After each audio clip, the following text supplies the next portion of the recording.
Hello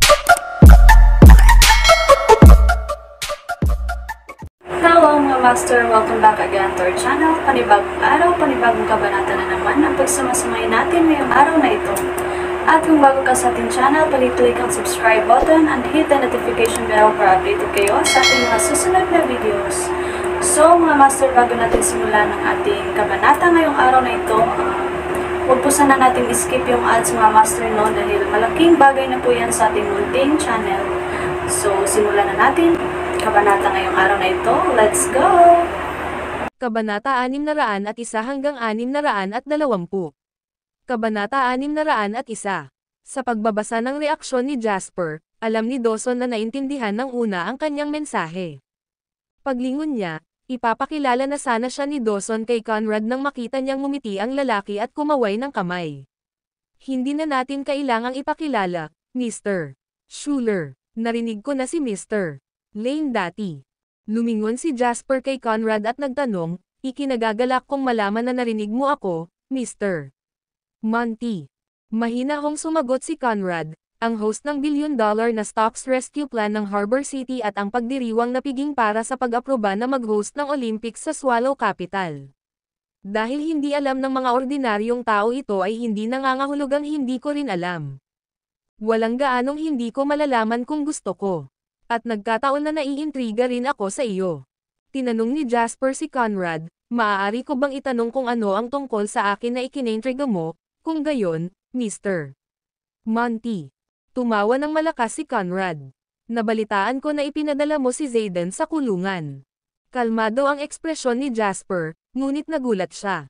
Wala pang 2 oras mula nang ipakita niya ang kamay kay Zayden at bumalik, pero mukhang alam na ni Conrad ang nangyari.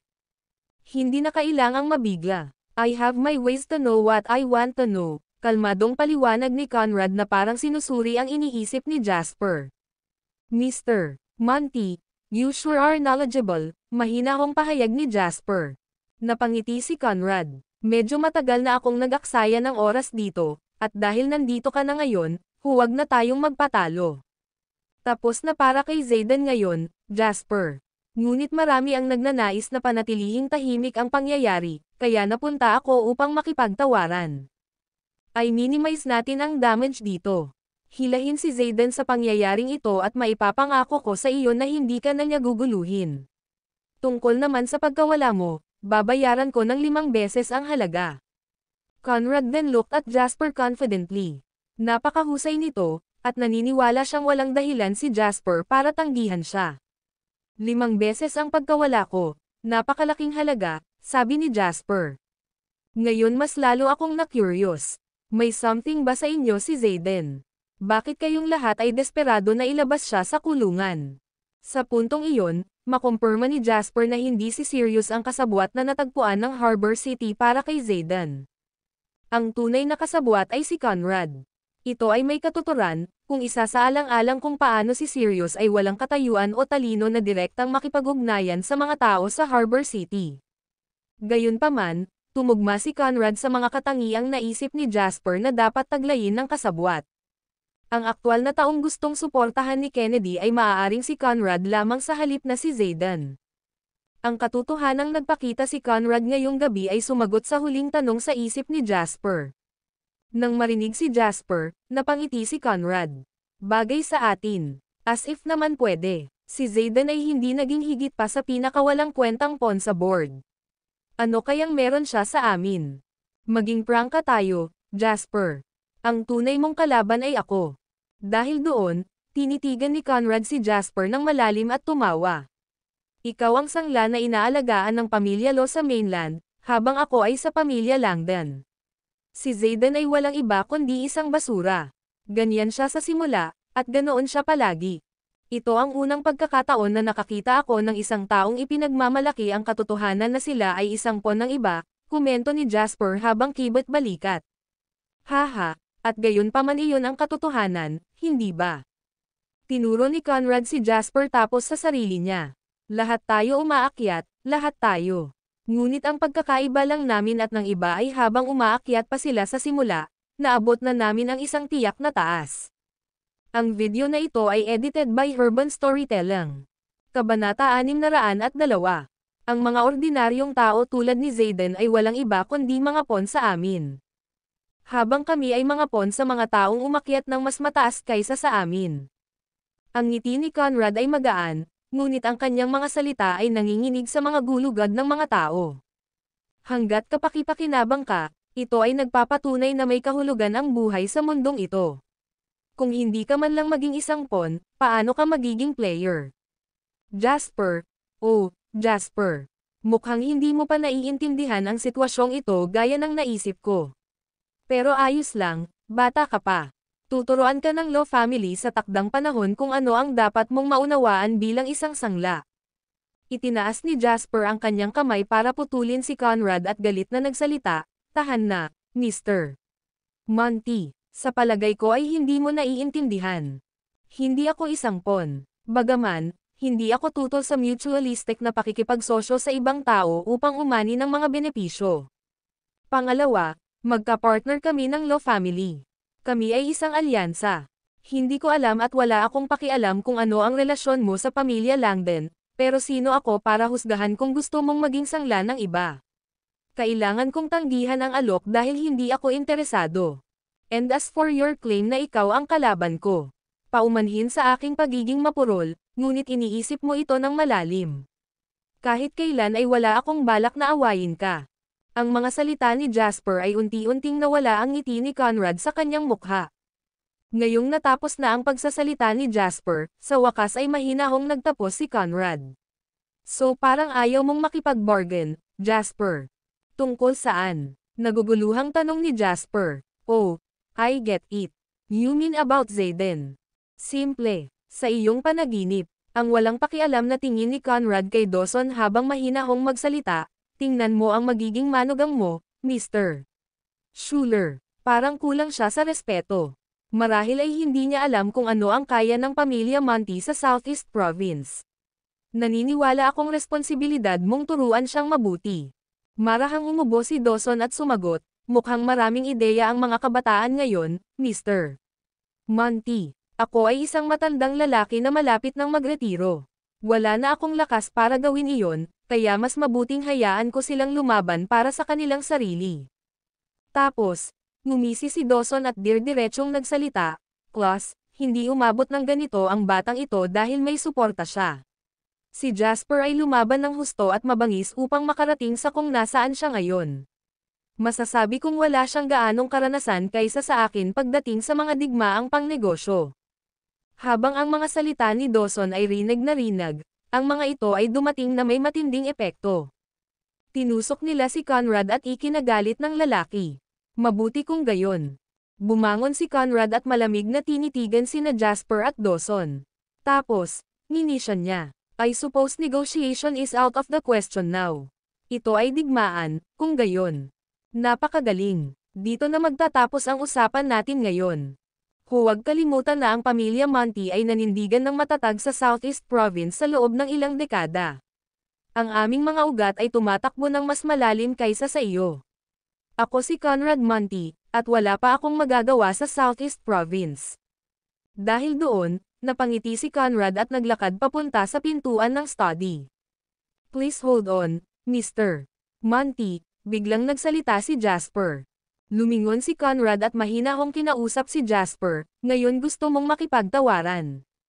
Dinala ni Jasper ang tasa ng kape sa kanyang mga labi at humigop bago sumagot kay Conrad na may masayang ngiti, "I'm happy that you and the Langdon family is satisfied and happy with your loyalty to them, but please prevent the show of how proud kang maging aso ng isang tao sa harap ko. Kasi yung huling taong gumawa niyan. Matagal na niyang nakilala ang kanyang katapusan." Ang video na ito ay edited by Herban Storytelling. Kabanata 603. Ang huling pangungusap ni Jasper ay isang napakalawak na ginamit na banta bago siya muling nagkatawang tao. Iyon ay dahil sa kung gaano klasiko ang banta.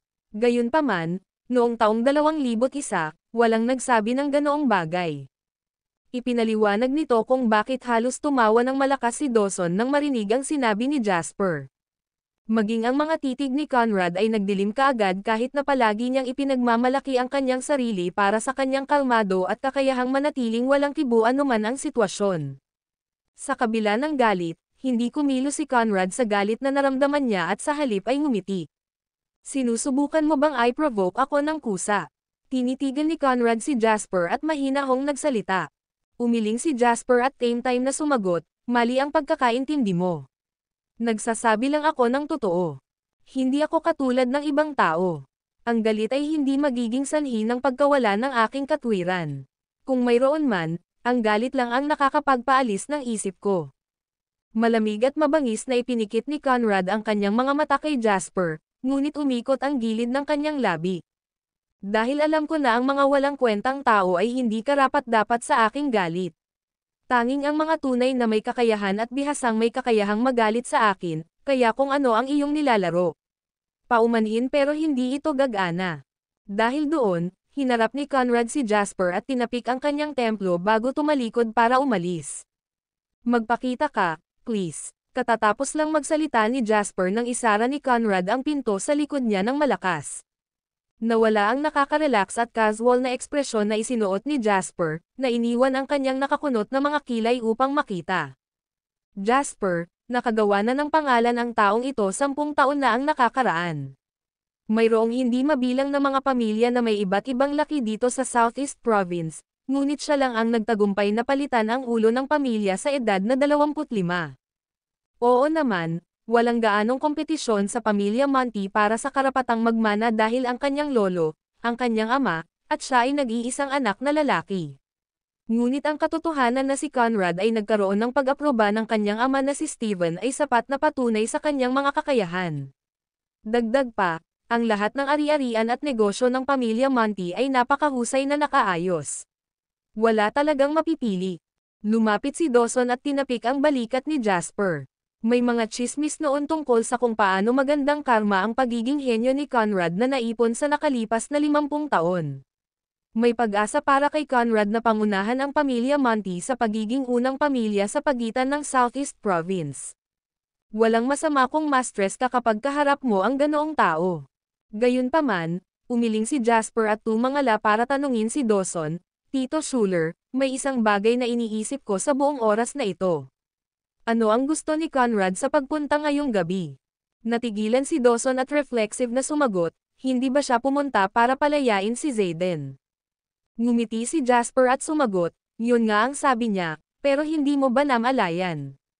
Walang buntong hininga ng pagkabigo nang tumanggi ako. O siguro magaling lang talaga siyang magtago ng iniisip niya.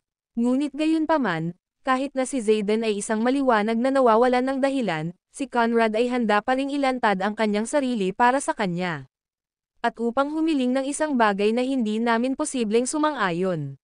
Wala akong ideya na ginagamit ni Kennedy at ng iba pa si Conrad para harapin ako bago ito. Napaisip si Dawson sa sinabi ni Jasper, at naging kawili-wili ang ekspresyon nito.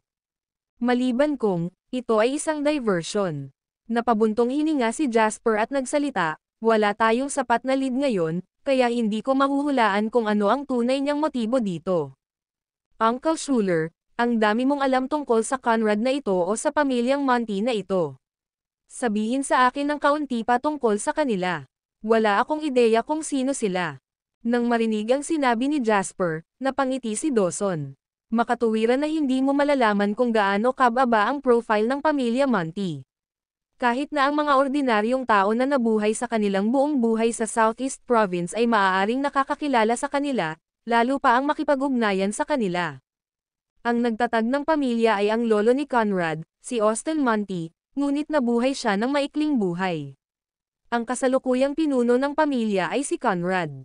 Buhay pa ang tatay niyang si Steven, kaka-retire lang niya. Noon. Ang video na ito ay edited by Urban Storytelling.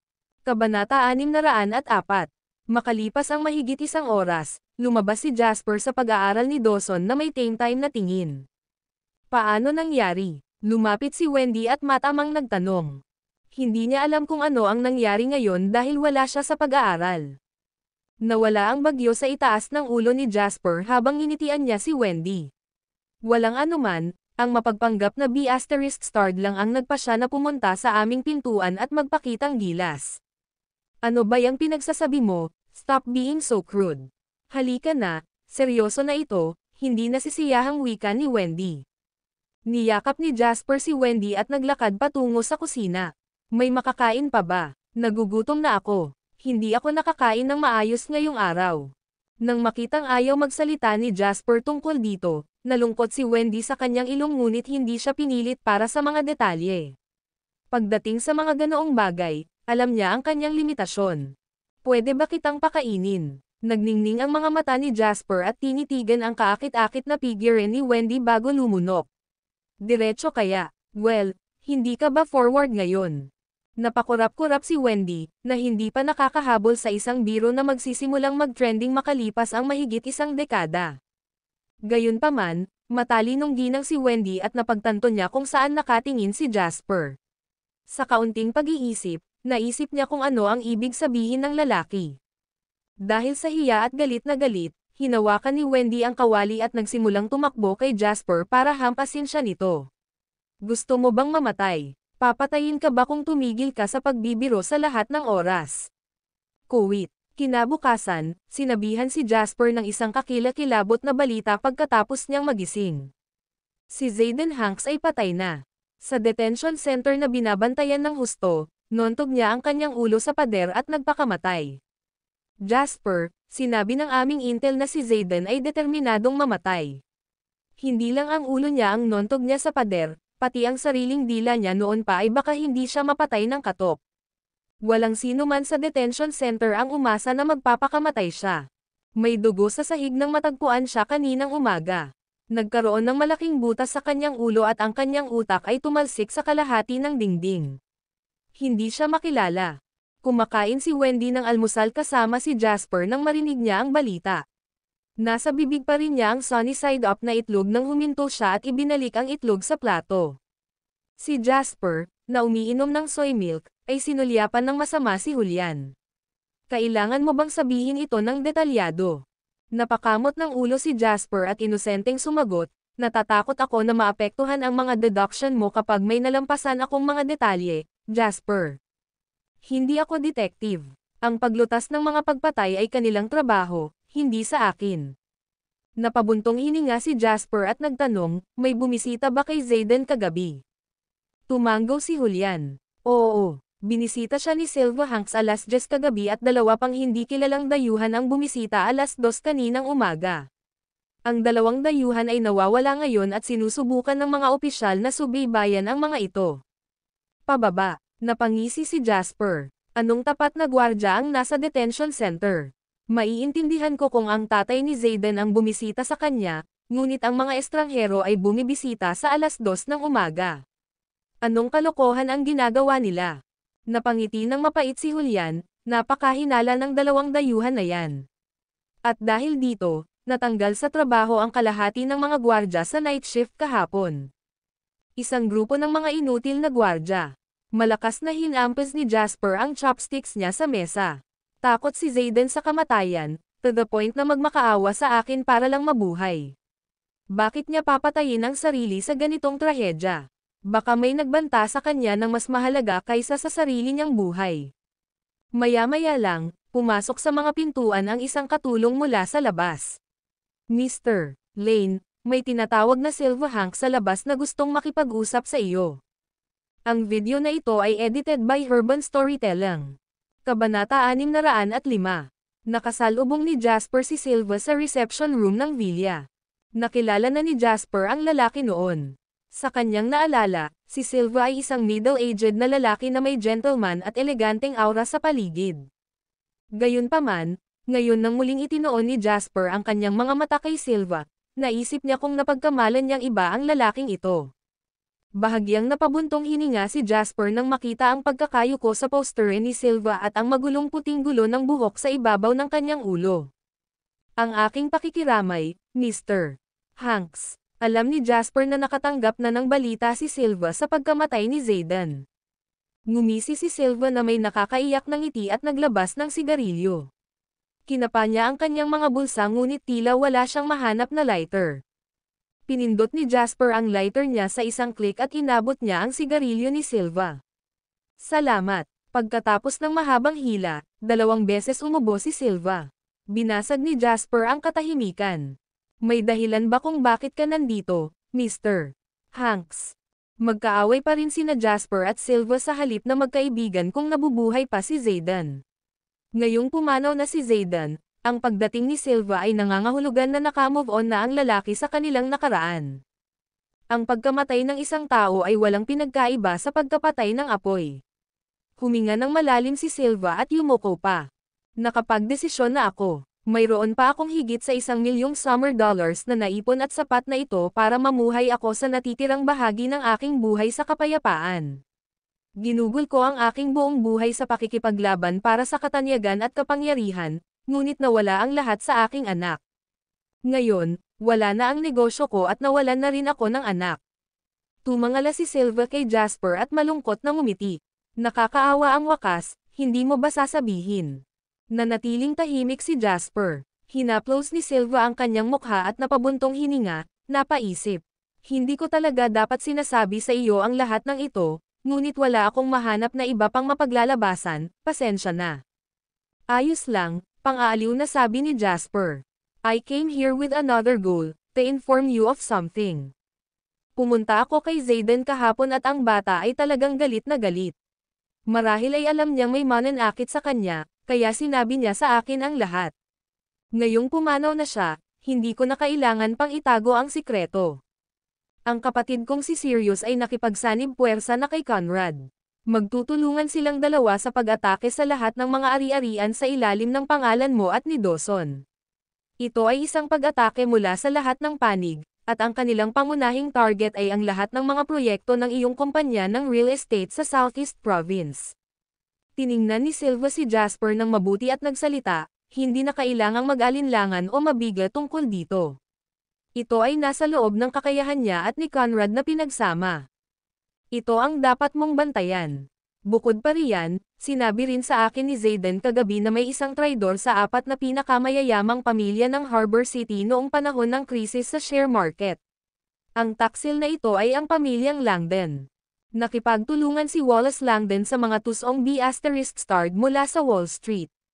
Sinusubukan nilang sirain ang ekonomiya ng Harbor City para kumita ng pera ngunit napigilan mo sila. Hindi sila sumuko, bagaman. Nagpasya silang magsama-sama at atakihin din ang iba pang pinakamayayamang pamilya. Hindi alam ni Zayden kung sino yung ibang partido. Ang alam niya ay si Kennedy na ang namamahala dito sa ngayon at matagal na siyang nagpaplano. Kumunat ang noo ni Jasper, at naging solemn na ang kanyang ekspresyon sa sinabi ni Silva. Nakahinga ng maluwag si Silva pagkatapos niyang magsalita at tumayo siya. Nakangiting nagsalita, sige, nasabi ko na ang lahat ng kailangan ko at oras na para umalis ako. Tumangala si Jasper. Gayunpaman, nagpapasalamat ako sa mga balitang dinala mo sa akin. Mayroon akong tanong, bagaman. Gusto kong isipin na kilala ko kung anong uri ng tao si Zayden. Kaya ano ang nagpilit sa kanya na magpakamatay sa detention center? Napangiti si Silva sa tanong at sumagot, sa wakas nanalo na ang anak ko laban sa iyo. Naguguluhang tumingin si Jasper kay Silva. Ang video na ito ay edited by Urban Storytelling. Kabanata 606. May mga bakas ng luha sa mga mata ni Silva. Sinabi niya sa akin kagabi na baka patayin na lang siya kung gusto nilang pilitin siyang gumawa ng anuman. Ang tanging dahilan kung bakit siya magpapakamatay ay kung pagbabantaan siya sa akin. Si Conrad ay isang walang awa na tao, at hindi ko ilalagay ito sa ibaba niya upang banta si Zayden sa aking buhay. Kaya naman siguro ganoon ang naging desisyon ni Zayden. Nung sinabi niya sa akin yan kagabi, iba rin ang sinabi niya. Sinabi niya sa akin na malilito ka, at kung tama ang hula niya, nangangahulugan ito na nanalo siya. Bagamat siya ay nataranta, mahinang bumantong hininga si Jasper at muling bumangon para sabihin, my condolences. Kinaway-kaway ni Silva ang kanyang kamay at bumulong, aalis na ako. Kung ano man ang mangyari pagkatapos nito, walang kinalaman sa akin iyon. Pagkatapos magsalita, dahan-daang lumayo ang matandang lalaki. Naramdaman ni Jasper ang pagdagsa ng hindi maipaliwanag na galit na bumubulusok sa loob niya habang pinagmamasdan niyang umalis ang ibang lalaki na nalulungkot. Si Conrad, Kennedy, at Sirius ay nawawala sa kamay. Walang sinasabi kung ano ang gagawin ng tatlong ito para sa kanilang sariling kita. Sure, si Zayden ay masama, ngunit nakuha na niya ang kanyang parusa. Ngunit umupa pa rin sila ng mga mamamatay tao upang harapin siya. Kailangan ba ito? Hindi naman. Dahil ang pagkamatay ni Zayden ay hindi nakaapekto sa sitwasyon. Pero nagawa pa rin nila. Ito ba ay isang demonstrasyon? Biglang nakita ni Jasper ang imahe ni Conrad na nanunuya sa kanyang isipan. Nakasuot siya ng tanika at nakasuot ng gold-rimmed glasses, na nagpapatingkad sa kanyang maginoong anyo. Matapos tawagan si Julian, nagpa siya si Jasper na hanapin niya kaagad si Dawson sa Schuler Group. Nang makita kung paano kumilos sina Conrad at Kennedy, kinailangan ni Jasper at Dawson na gumawa ng mga paghahanda upang labanan din sila. Nang makilala ang lalaki, sinabi ni Jasper kay Dawson ang lahat ng mangyayari. Galit na galit si Dawson. Napakalaking pag-atake. Mayroon tayong 20 hanggang 30 na proyekto dito sa buong probinsya. Sa tingin ba nila ay kaya na lang nila tayong atakihin ng ganito nang hindi makagat pabalik sa Asterisk S? Napangisi si Dawson. Kung gayon, guguluhin kita dito, Tio Schuler, sabi ni Jasper. Walang problema. Dito mismo sa eskinita ko. Tumanggaw si Dawson at nagtanong, pero ano ang balak mong gawin? Tama lang na ibalik ko ang pabor. Tumawa si Jasper, pinaglalaroan ang mga trinket sa office table ni Dawson. Mahinahon siyang nagsalita, kung gusto nilang lumaban, magsimula tayo ng isang ganap na digmaan. Dalawang bagay ang susunod na gagawin ni Jasper. Ang una ay upang ipaalam sa pamilya ng batas. Si Zachary ay mas nagalit kaysa sa kanya at agad na binili si Henry ng tiket para sa susunod na paglipad patungo sa Southeast Province upang tulungan si Jasper. Nangako rin si Zachary na hindi niya bibigyan ng pagkakataon si Kennedy na salakayin ang mainland pansamantala. Sa pakikitungo sa pamilyang Langdon, tinawagan ni Jasper si Gale. Kinailangan ng higit na katalinuhan upang makipag-usap kay Gale, dahil ang dalawa ay teknikal na nagpaplano laban sa isa't isa sa ilang kahulugan. Gayunpaman, itinigil nito ang magkaparehong kapakipakinabang na kalakalan sa pagitan ng dalawa. Ganap na susuportahan ka ng sangay ng Waterhoof City. I will pass the order to ensure that they do, sagot ni Gale sa baybeam.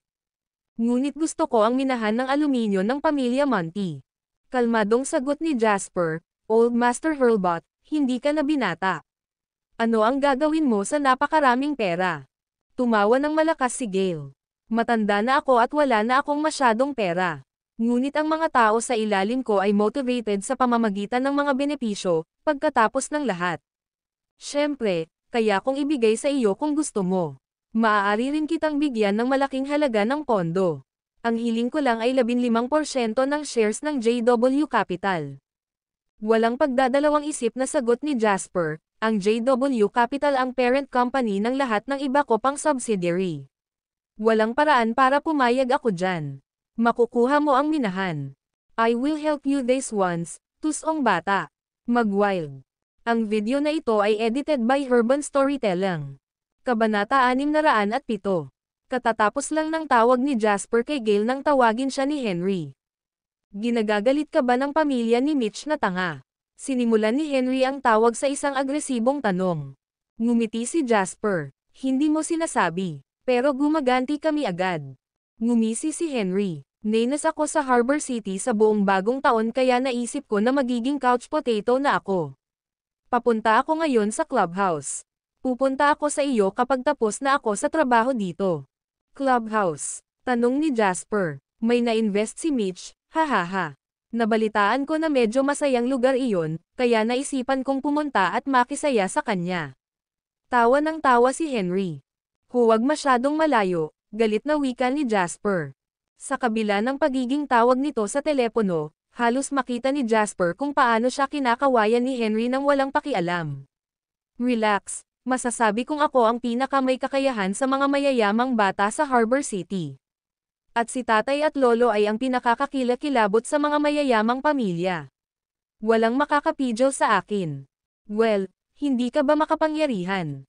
Kung ganoon, bigyan mo lang si Mitch ng isang simpleng palo at magagawa iyon. Ngumiti si Jasper. Binubugbugan siya, sige, pero may mas magandang source of entertainment ako para kay Mitch. Inayos lang ng tatay ng tanggang F** Sacker na magpakasal siya, na pumili ng anak na babae mula sa mayaman at makapangyarihang pamilyang ito mula sa Golden Peninsula. Magkakilala na sila ngayon.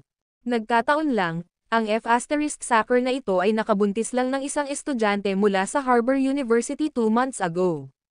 Walang dahilan para hindi ko gamitin ang gayong magandang material, tama ba? Hihihi, mamaya na lang kita kakausapin. Malapit na akong maabot at may gagawin pa ako. Pagkababa ng telepono, bumantong hininga si Jasper. Madali ang pakikitungo sa mga sanggol na pinagkakatiwalaan ng pondo dahil ang kanilang mga pinagmulang pamilya ang pangunahing anyo ng kompetisyon. Iyon ay hanggang sa nagsimula silang umatake na may mga galaw na parang scoundrel. Ito ay naging sanhi ng kanilang sakit na harapin. Tila lumakad pa si Henry sa baluktot na landas na ito. Kuwit, ang digmaang pangnegosyo sa pagitan ng JW Real Estates at ng pamilyang Hanks ay biglaan at mabangis. Ang buong Southeast Province ay hindi mas matalino habang ang digmaan ay nagsimula na sa buong puwersa. Ang unang nagdusa ay ang lahat ng mga proyekto sa pagtatayo sa ilalim ng JW Real Estate sa Southeast Province. Mula sa pag-aproba hanggang sa mga pamamaraan ng pagtanggap, hanggang sa pagsuri ng mga kwalifikasyon at pagsusuri ng mga pondo, halos lahat ng bahagi ng pamamaraan bago ang pisikal na konstruksyon ay sumailalim sa mga hadlang. Tulad ng para sa mga proyekto sa konstruksyon na nasa proseso na, ang mga tao ay maaaring magdulot ng gulo minsan o 2 beses sa isang linggo, o may mga construction worker at iba pang empleyado na humihiling ng bakasyon at magwelga. Sa kabuuan, ito ay isang ganap na gulo. Sa lahat ng mga proyekto, ang proyekto ng South Face River ay ang tanging exempted sa anumang pag-atake. Gayunpaman, ito rin ay isang proyekto na nagdusa ng pinakamalaking pagkawala. Ang malaking sunog mula noon ay nagresulta sa hindi bababa sa 2 linggong paghinto sa pagtatayo nito, at nagkaroon ng higit sa 100 milyong pagkawala sa mga pondo. Naniniwala ang ibang tao at pamilya sa Southeast Province na ang digmaang pangnegosyo sa pagitan ng JW Real Estates at ng pamilyang Hanks ay dahil sa sunog na ito. Sampal sa mukha ng pamahalaang lungsod at probinsya ang insidente. Ipinaalam na ng matataas na opisyal na ang sino mang makikipagsaway sa South Face River Project ay kailangang harapin ang kakilakilabot na kahihinatnan. Walang nang-ahas na baliwalain ang mga salita ng matataas na opisyal sa loob ng bansa, kaya kahit ang pamilya Hanks ay iniwan mag-isa ang South Face River Project. Gayunpaman, nangangahulugan iyon na ang iba pang mga proyekto ay nasira. Ang mga taong kaka-move on pa lang mula sa siklab ng bagong taon ay maaari nang libangin ang kanilang sarili sa unang tsismis noong 2001. Ang mga mula sa matataas na uri ay lubos na nakakaalam na may nangyari. Bagamat ang pamilya Hanks ay itinuturing na isang mayamang pamilya sa probinsya, hindi makatotohanan na nakapaglansad sila ng ganoong kalabisang pag-atake sa buong Southeast Province sa napakaikling panahon. Tiyak na dapat mayroong isang pamilyang mas mabigat kaysa sa mga Hanks na siyang tunay na utak sa likod ng lahat ng ito. Dilat ang mga mata ng lahat habang pinapanood nila ang JW Real Estates, naghihintay kung paano gagantay ang kumpanya. Ang video na ito ay edited by Urban Storytelling. Kabanata 608. Hindi nabigo ang JW Real Estates dahil mabilis silang naglunsad ng kontra-atake laban sa serye ng pag-atake ng pamilyang Hank. Ito ay isang solong kontra-atake. Ngunit sa sandaling ang pag-atake na ito ay ipaalam sa publiko, ang mga tsismis sa Southeast Province ay nagkakagulo. Lahat ngayon ay tumingin sa JW Real Estates na may hindi maipaliwanag na sorpresa at pananabik. Iyon ay dahil ninakaw ng JW Real Estates, ang electronics business ng pamilya Hank sa Waterhoof City. Ito ay isang kalakalan na may 4 na bilyong kita bawat taon at isang margin ng tubo na ginagarantiyahan na higit sa 30%. Ninakaw, ganun lang. Ang negosyong ito ay isa sa mga pangunahing haligi ng kaligtasan ng pamilya Hanks kamakailan. Ang pamilyang Hanks ay dating kasing kapangyarihan ni Dawson, ngunit marami sa kanilang mga ari-arian ang kalaunan ay nabangkarot at nakagawa sila ng malaking pagkalugi mula nang mabaigo sila sa South Face River Project. Bukod dito, lalo lang lumalala ang pamilya Hanks mula nang bumaba sina Silva at Zayden sa pwesto. Ang pagkawala ng negosyong ito ay isang kritikal na hit sa pamilya Hanks. Gayunpaman, hindi ito ang wakas. Ang parent company ng JW Real Estates ay naglabas ng opisyal na pahayag sa unang araw ng trabaho pagkatapos ng holiday ng bagong taon. Opisyal na sineset up ng JW Capital ang JW Electronics, na pangunahing tututuon sa masiglang lumalagong industriya ng electronics sa bansa. Nakamit na ng JW Electronics ang pakikipagsosyo sa pinakamalakas na kumpanya ng electronics sa Waterhoof City, na may kasunduan na ang JW Electronics ay bibili ng hindi bababa sa 5 bilyong halaga ng mga kalakal bawat taon. Tinatanggap ng JW Electronics ang lahat ng channel sa pagbebenta upang makipagsosyo sa amin. Kasunod nito ay isang opisyal na pahayag mula sa Schuler Group. Lahat ng 232 supermarket sa ilalim ng Schuler Group sa bansa ay magbubukas ng isang seksyon para lamang magbenta ng mga kalakal mula sa JW Electronics. Ang unang 3 buwan ay magiging panahon ng promosyon at lahat ng electronics ay ibebenta sa 20% na diskwento. Upang mailarawan ito ng malinaw, inalis nila ang pamilya Hanks ng tuluyan. Puspusan pa rin ang pamilyang Hanks upang subukang bawasan ang JW Real Estates nang tuwirang binawi ng JW Real Estates ang pamilyang Hanks. Ito na ang katapusan ng digmaan, hindi ba? Ang pamilya Hanks ay walang natitira. May nagkomento, sa sandaling iyon, hindi na ito isang isyu sa loob ng Southeast Province, ngunit isang isyu na nakakuha ng atensyon mula sa buong bansa. Lalo na yung mga nasa electronics business. Mga order na nagkakahalaga ng 5 bilyong summer dollars sa isang taon. Iyon ay sapat na upang yumanig ang bansa ngayon dahil ang merkado nito ay hindi pa itinuturing na masyadong malaki. Isang malaking halimaw sa industriya ng electronics ang lumitaw sa Southeast Province sa magdamag, at nagpagalit ito sa iba pang negosyo sa parehong industriya sa ibang probinsya. Nairita ang lahat sa hamak na pamilyang Hanks. Kung hindi dahil sa pamilyang ito, wala silang masyadong kakompetensyang dapat alalahanin ngayon. Hindi ko sinimulan itong electronics company para lang magkaroon ng huling salita. Ginawa ko ito dahil ito ay isang promising na industriya. Nakaupo sa opisina ni Dawson, inilabas ni Jasper ang isang parang brick na metal box at inilagay ito sa harap ni Dawson na mukhang nagdududa. Ang metal box na ito ay maaaring tunog bago ngayon, ngunit sa loob ng 5 taon, ang produkto at ang bagong pangalan nito ay magiging isang malaking hit sa buong bansa, ang MP3 player. Sa katotohanan, ang unang MP3 player ay naimbento na sa Corana 3 taon na ang nakakaraan. Noong nakaraang taon, noong taong 2000, nagsimula na ring mag-trend ang device na ito sa mga bansang Europeo at sa Estados Unidos. Gayunpaman, ang MP3 player ay talagang magte-trend sa 2002. Dahil nagkaroon si Jasper ng pagkakataong bumalik sa nakaraan, walang paraan na pabayaan niya ang pagkakataong kumita na nakatakdang lumago ng 50% bawat taon. Hanggang sa 2010, hindi bababasa, dahil doon ay dahan-daang mawawala ang MP3 player at papalitan. Kailangang malaman ang unang taong gumawa ng kayamanan sa pamamagitan ng electronics ay gumawa ng kanilang unang malaking pera sa pamamagitan ng murang ngunit kumikitang MP3 player na ito. Mula 2002 hanggang 2010, ang device na ito ay makakaipon ng tubo na may kabuoang 500 bilyon. Ito na, nag-aalinlangan si Dawson dahil wala siyang mga alaala mula sa palabas. Gumastos ka ng $2,000 para i-import ito, at sinasabi mo sa akin na ang music listening device na ito ay makikita ka ng kahit 1 bilyon kada taon. Ang video na ito ay edited by Urban Storytelling. Kabanata 609. Naniwala si Dawson kay Jasper. Talagang ginawa niya, o hindi siya maglalabas ng pahayag na nagsasabing ang lahat ng kanyang mga supermarket ay magbubukas ng isang eksklusibong seksyon para sa mga produkto ng JW Electronics bago niya makita ang mga pisikal na produkto mismo. Not to mention na wala pa ring operating license ang JW Electronics. Wala man lang itong opisyal na empleyado na namamahala. Gayunpaman, nagdududa si Dawson tungkol dito. Ayon sa kakayahan ng mga mamamayan sa paggastos, ang isang luxury item na nagkakahalaga ng $2,000 ay halos hindi kayang bayaran ng karamihan sa mga pamilya. Kailangang malaman ng isa na ang karaniwang mamamayan ay hindi man lang kumita ng $2,000 sa isang buwan. Sample lang po ito. Sobrang mahal kasi una, imported.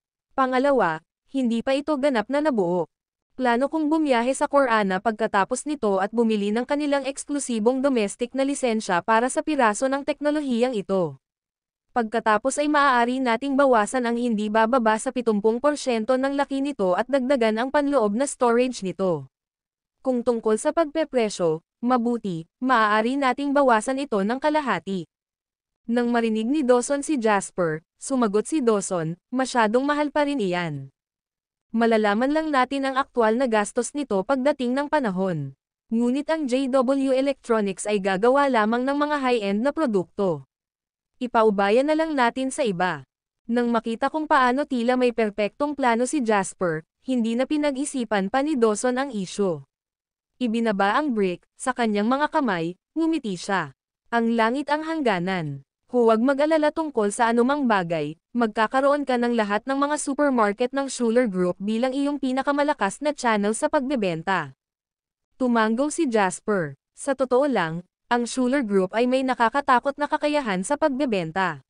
Sa pamamagitan nito at ang nangungunang website ng bansa na may kapangyarihan sa pagbebenta, maraming mga problema ang nalutas na ngayon sa kanilang mga sarili. Gaano man kaganda ang produkto, kung walang magandang channel sa pagbebenta, walang kabuluhan ang produkto kung walang bumili nito. May isang kilalang domestic na tatak ng mobile phone sa kanyang nakaraang buhay na may operating cost na 8 bilyong summer dollars, 5 milyon nito ang napunta sa pagbuo ng kanilang sales channel. Nagsalita ito tungkol sa kung gaano kahalaga ang isang channel sa pagbebenta. Kumusta ang real estate company? Ayos na ba ang sitwasyon doon? Tanong ni Jasper. Kalmadong sagot ni Dawson, sayang lang sa pera. Mayroon kaming 24 na proyekto sa buong probinsya at 10 milyon ang nawawala sa bawat isa sa kanila araw-araw. Hindi ito mas mabuti para sa pamilyang Hanks, at ang mga functional na departamento ay nahihirapan pa rin tungkol dito. Na-pressure ko na sila. Kaya habang parang nagkakaproblema kami ngayon, walang masyadong pwedeng mangyari for the time being. Pagkatapos ng lahat, ang aming mga proyekto ay sumusunod sa lahat ng mga regulasyon, mula sa disenyo hanggang sa mga materyales sa gusali. Hindi pa nila naiisip na pakialaman ang kalidad ng aming mga materyales. Ang lahat ng problemang ibinibigay nila sa atin ay murang pandaraya lamang. Tumanggo si Jasper. Mabuti kung ganoon. Maya-maya lang ay tumunog ang landline sa opisina ni Dawson.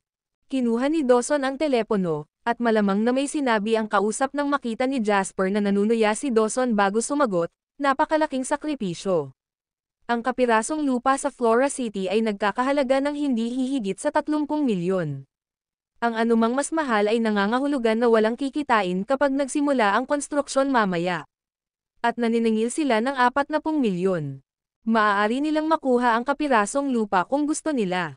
Isa na lang kapirasong lupa sa amin, hindi namin kailangan. Pagkababa ng telepono, galit na bumaling si Dawson kay Jasper. Si Sirius at ang iba pa ay nagsimula ng dagdagan ang kanilang presyon sa amin. Hanggat nagpakita kami ng interes sa isang kapirasong lupa sa probinsya, gagawin nila itong isang auction na bukas sa lahat. Malinaw na sinusubukan nilang nakawin ang kapirasong lupa sa Flora City mula sa amin kahit na magresulta ito sa pagkalugi. Mayroong 2 iba pang mga plot kung saan gumawa sila ng mga pagkalugi sa hangganan para lamang nakawin ang mga ito mula sa amin. Naiintriga si Jasper. Sinusubukan nilang saktan tayo sa halaga ng kanilang sariling kapital. Ibigay mo na lang sa kanila. Gaya ng sinabi mo, mayroon kaming sapat na mga proyekto na nasa kamay na ngayon. Gusto lang namin ang mga kapirasong lupa na ito para lang may tayo namin kapag nagustuhan nila. I don't see why we can't just give this to them if they want them so much. Ang tanging bagay na dapat nating alalahanin ngayon ay ang mga alingaw-ngaw mula sa pangkalahatang publiko, nagsalita si Dawson.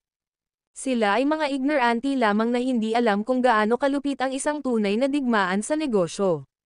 These tricks are hardly anything to be proud of. Walang pakialam na wika ni Jasper. Ginugol ni Jasper ang kanyang nakaraang buhay sa pagtatrabaho sa isang kumpanya ng pananalapi bago siya muling nagkatawang tao. Ang mga digmaan sa negosyo ay tunay na mga larangan ng digmaan kung saan ang mga tao ay namatay ng walang pagdanak ng dugo. Ito ay kung saan ang mayayamang negosyante na nagkakahalaga ng daan-daang bilyon ay maaaring bumagsak at mahulog sa isang kisap mata. Nagbaba ng tingin si Jasper sa mga pakulo ni Sirius. Si Conrad ay nakahiga sa dilim mula nang magsimula ito. Ang pinaka-inaalala ko ay kung ano ang mga pakulo niya. Lahat ng ginagawa ngayon ni Sirius ay dapat kasama ng buong suporta ni Conrad, at kung hindi nawasak si Conrad, hindi ko maiwasang hindi mapalagay, Pagtatapat ni Dawson kay Jasper. Pagkatapos ng ilang sandali ng katahimikan, sumagot si Jasper, talagang iniisip ko. Ang Conrad na ito ay nagpapaalala sa akin ng isang pagong na nakatira sa isang malalim na lawa. Kung ayaw niyang magpakita, pipilitin namin siyang lumabas. Sa parehong oras, turuan natin ang mga tagalabas kung paano nanalo ang isang tunay na digmaan sa negosyo. Dumilat si Jasper at tumingin sa langit sa labas ng pinakamataas na palapag ng Schuler Tower. Ngayon ay isang perpektong oras dahil ang araw ay sumisikat ng maliwanag. Kuwait. Sa una, ang pamilyang Hanks ay nakahanay ng isang serye ng mga pag-atake sa mga proyekto sa pagtatayo sa ilalim ng JW Real Estates. Kasunod nito, tinutulan sila ng JW Real Estate sa pamamagitan ng pagnanakaw sa pangunahing negosyo ng pamilya Hanks. Pagkatapos noon, nanalo ang pamilya Hanks sa lahat ng na-auction na lupa sa probinsya, anuman ang presyo, na ipinakita ng JW Capital ng interes bilang paghihiganti. Ang magulong serye ng mga pag-atake na ito mula sa magkabilang panig ay nagbigay sa mga interesado sa pagsubaybay sa iba't ibang mga update araw-araw. Nakamulat ang mga mata ng lahat habang hinihintay nilang lumaban ang JW Real Estates. Gayunpaman, nabigla ang lahat ng malaman na sa mga susunod na araw, hindi na gumawa ng anumang monumental na aksyon ang JW Real Estates na parang tumigil ang lahat. Nag-isip ang lahat kung ito na ang katapusan ng JW Real Estates at kung susuko na ang kumpanya. Ang mga taong naniniwala na mayroon silang mas mahusay na mga mapagkukunan ng intel ay nagsimulang kumalat ng mga alingawngaw. Ang haka-haka ay may katuturan dahil ang pamilya Hanks ay may mga ugat na malalim at malakas na impluwensya sa Southeast Province. Not to mention na may tumulong din sa kanila sa dilim. Kung ihahambing doon, ang JW Real Estates na naitatag lamang noong isang taon ay matagal nang bumagsak ng walang suporta ng Schuler Group. Ang bawat isa ay nakabuo ng parehong nagkakaisang conclusion. Malapit nang sumuko ang JW Real Estates. Ang ganitong resulta ay ikinatuwa ng iba pang kumpanya ng real estate sa lalawigan. Pagkatapos ng lahat, ang JW Real Estates ay nagnakaw ng marami sa kanilang negosyo noong nakaraang taon. Ang JW Real Estates ay mayaman at nagmamay-ari ng maraming kapirasong lupa. Ang kanilang disenyo ay futuristic at imposibleng makipagkompetensya. Ngunit ngayong tapos na ang JW Real Estates, isa na naman itong pagdiriwang para sa mga negosyong ito sa real estate. Tuwang-tuwa sila. Habang naghihintay ang lahat na makitang matalo ang JW Real Estates, naghulog ang kumpanya ng isa pang bomba na nagpagulo sa isipan ng lahat sa Southeast Province. Ito ay balita na yumanig sa industriya ng pagmimina sa bansa. Inihayag ng JW Capital na makikipagsosyo sila sa Haddock Mining Group na may puhunan na 3 bilyon. Magtutulungan silang makuha ang kabuuan ng Southeast Province Mining Co., Limited. Ang video na ito ay edited by Urban Storytelling. Kabanata 610. Haddock Mining Group, ang unang malaking pribadong kumpanya ng pagmimina sa bansa. Habang ito ay isang pribadong kapital, ang Waterhouse City Mining Group ay nagmamay-ari ng 32% ng mga bahagi nito at ang IBCS ay nagmamay-ari ng 11%. Sa ilang antas, maaari itong makita bilang isang negosyong pag-aari ng estado. Ang prangkisa nito ay palaging pag-aari ng Haddock Chamber of Commerce, ibig sabihin, nasa kamay ito ni Gail Hurlbut. Sa bagay, kung wala ang pondo ng estado, imposibleng makakuha man lang ng lisensya sa pagmimina, lalo pa magbukas ng negosyo sa pagmimina sa bansa. Ang pagmimina ay nahulog sa ilalim ng kontroladong mga mapagkukunan, at ito ay hindi isang kalakalan na maaaring kunin ng sino man ayon sa gusto nila. Kasabay nito, ito rin ay isang negosyo sa stock market.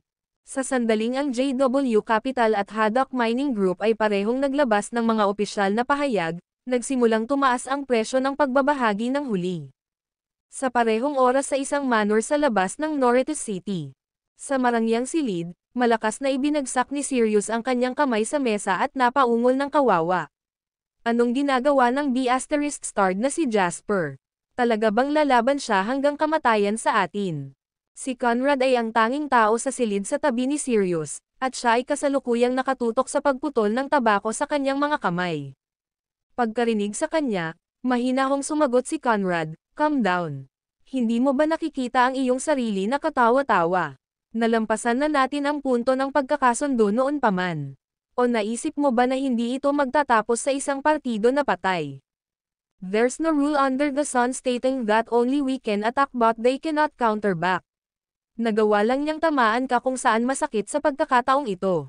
Pinigilan ni Sirius ang galit sa loob niya at nagreklamo kay Conrad, maaaring hindi mo alam ito, Mr. Monty, ngunit ang buong focus ng pamilya Hanks ay sa isang negosyong ito. Mag-aangkat pa lang kami ng mga kalakal para sa taon nang sirain ni Jasper ang aming mga plano. Ang mga channel sa pagbebenta sa ilalim namin ay dumarating upang mahanap kami sa nakalipas na 2 araw, na nagsasabi na maaaring bayaran namin ang kanilang mga pagkalugi ayon sa mga kontratang nilagdaan, o ibibigay namin sa kanila ang mga kalakal. Sa ganitong bilis, ang pamilya Hanks ay matatapos kahit na walang pag-atake ni Jasper. Kalmadong sagot ni Conrad, madali lang yan. Mayroong higit pa sa isang tagagawa ng Waterhoof City sa bansa. Walang pumipigil sa iyo na bumili mula sa ibang mga tagagawa. Ikaw F*** Sting to song B** starred. Si Sirius ay labis na hindi nasisiyahan, ngunit ang kanyang ekspresyon ay hindi nagtaksil sa kanyang damdamin. Ngumiti siya ng mapait sa halip. Hindi ganoon kadali. Ang negosyong tulad nito ay nangangailangan ng deposito bago simulan ng tagagawa ang paggawa ng mga kalakal. Sinubukan naming maghanap ng mga kapalit na tagagawa noon, ngunit direkta nilang tinanggihan kami, o nagtakda sila ng hindi makajos na mataas na presyo. Hindi tanga ang pamilya Hanks. Malulugi tayo kung papayag tayo. Maaari rin akong magbayad ng kabayaran ayon sa mga kontrata sa puntong ito. Kaya bayaran ang kabayaran, kung gayon. Napangiti si Conrad. Mabilis na ipinaliwanag ni Sirius, mayroon kaming 10 mga channel sa pagbebenta sa ilalim namin. Masisira tayo kaagad kung babayaran natin sila ayon sa mga kontrata. Mayroon tayong alyansa, hindi ba, Mr. Monty? Hindi mo pwedeng panoorin lang ako na magtatapos ng ganito. Sinulyapan ni Conrad si Sirius at mahinahong nagtanong, nais mo bang bigyan kita ng pera o mga kalakal? Natigilan si Sirius dahil hindi niya inaasahan na papayag si Conrad. Sinuri niya, na nagsasabing, mas maganda kung makuha ko ang mga paninda. Sa ganoong paraan, may pagpapatuloy pa rin natin ang negosyo. Nakakatuwa kang tao, Mr. Hanks. Ang pamilya Monty ay hindi kasali sa ganoong industriya, kaya paano mo inaasahan na mahahanap kita ng napakaraming kalakal sa napakaikling panahon? Mahinahong tanong ni Conrad. Sa pera naman, sigurado akong hindi ka maniniwala kung sasabihin kong wala ako. Ito ay magiging hindi sinsero sa akin na sabihin din ito. Gayunpaman, ang pera ng pamilya Monty ay pag-aari ng pamilya, ibig sabihin ay maaari akong magbigay sa iyo ng kaunti upang makatulong sa sitwasyon, ngunit hindi sapat upang iligtas ang iyong buhay. Naiintindihan mo ba ang ibig kong sabihin? Umasim ang ekspresyon ni Sirius. Ang kanyang wakas ay hindi maiiwasan kung kahit si Conrad ay hindi siya tutulungan. Sa nakalipas na ilang araw, habang hinihiling sa kanya ng kanyang mga sales channel na bayaran ang kanyang mga utang, nakipag-ugnayan din sila sa JW Electronics. Ang isang malaking karamihan sa kanila ay dapat na pumirma ng mga bagong kontrata sa JW Electronics din. Nalaman lang niya dahil sinabi sa kanya ng ilang matandang partner. Sila ay mga taong matagal na niyang nakatrabaho, kaya sinabi nila sa kanya ang tungkol dito nang makitang magkaibigan sila. Pakiramdam ni Sirius ay nawala. Nang makita kung gaano nalungkot si Sirius, nadagdagan ang pagkainip ni Conrad. Gayunpaman, hindi niya ipinahayag ang kanyang nararamdaman dahil alam niyang kung gusto ng pamilya Monty na makinabang dito, kailangan niyang bantayan din ang pamilya Hanks. Relax. Kinalikot ni Conrad ang tabako sa kanyang kamay at mahinahong ipinaliwanag, ang pasensya ay mahalaga sa maraming bagay. Tingnan ang tabako na ito, halimbawa, mula sa pagtatanim hanggang sa pagpili ng mga dahon ng tabako na ito, hanggang sa pagproseso, pagbuburo, at paggawa ng mga daong ito sa mga rolyo, tumatagal ng humigit kumulang 100 ng mga skilled worker nang hindi bababa sa 5 buwan bago magawa ang isang tabako. Ang mundo ay magkakaroon ng hindi gaanong kaakit-akit na mga bagay kung ang lahat ay naiinip na tulad mo. Pagsindi ng tabako, huminga siya ng malalim at dahan-daang bumuga. Ang makapal at mabangong usok ay umaalingaw-ngaw sa paligid ng silid, bahagyang tumakip sa mukha ni Conrad, na nagmukhang hindi totoo ang lalaki. Kakausapin ko ang mga tao sa Harbor City tungkol sa iyong sitwasyon. Kung gusto ni Kennedy na magtrabaho ka para sa kanya, hindi makatuwiran na wala siyang gagawin at panoorin kang mamatay. Hindi ibig sabihin na wala akong magagawa, naiintindihan mo ba? Sa ganoong saad, lumuwa ang ekspresyon ni Sirius habang tumatango. Parang iyon lang ang magagawa natin ngayon. Natatakot ako na makakatagal lang ako ng 5 araw kung wala akong maibibigay sa mga sales channel. Natatangi, mahinahong tukso ni Conrad. Maya-maya lang, may kumatok sa pinto. Pumasok ka. Bumukas ang pinto sa sagot ni Conrad. Mr. Monty, ngayon lang ako nakatanggap ng balita mula sa investment department. Nagkaroon ng pagbabago sa presyo ng pagbabahagi ng Skyward Aluminum ng pamilya. Ito ay tumaas na sa limitasyon ngayon. Ayon sa aming mga hula, maaaring may sumusubok na bumili ng mga share ng Skyward Aluminum para sa malisyosong dahilan. Saglit na natigilan si Conrad bago ito sumabog. Wala kang silbing basura. Bakit ang tagal mong magsumbong sa akin? Mukhang nalungkot ang tao habang natatakot niyang ipaliwanag. Napakabilis nang nangyari, Mr. Monty. Tumagal lamang ng 5 minuto para tumaas ang presyo ng bahagi sa limitasyon. Ni hindi kami makapag-react sa oras. Lahat kayo walang kwenta. Agad na tumawag para sa isang managerial level na pulong sa Skyward Aluminum. Go, ano pang hinihintay mo? Ungol ni Conrad. Agad namang tumakas ang taong iyon nang walang pag-aalinlangan. Hindi maiwasan ni Sirius na matuwa nang makitang nabalisa si Conrad sa sandaling iyon. Sa wakas ay gumawa ng hakbang si Jasper laban kay Conrad. Pinuno nito si Sirius ng kaginhawahan dahil hindi na siya ang naghihirap. Sa katunayan, gusto pa niyang kumuha ng tabako para sa kanyang sarili at ulitin ang mga sinabi ni Conrad sa kanya nang hindi nagmamadali. Relax. Ang mga mas kaakit-akit na bagay sa mundo ay hindi dapat minamadali. Ang video na ito ay edited by Urban Storytelling. Kabanata 611. Sa Skyward Aluminum Co., Limited. Nakaka-suffocate ang atmosphere. Walang ekspresyon, umupo si Conrad sa pangunahing upuan at ipinatong ang kanyang palad sa mesa, na ikinatakot ng mga senior executive na nanginginig sa takot. Lahat ba kayong walang kwenta? Gumagastos ako ng ilang milyon bawat taon sa iyo at sinasabi mo sa akin na wala ni isa sa inyo ang may iisang plano kapag may nagsisikap na kunin ang aming kumpanya. Kakagawa pa lang nila ng galaw na kayo. Paano mo ini-expect na maniniwala ako sa kakayahan mo mula ngayon, ha?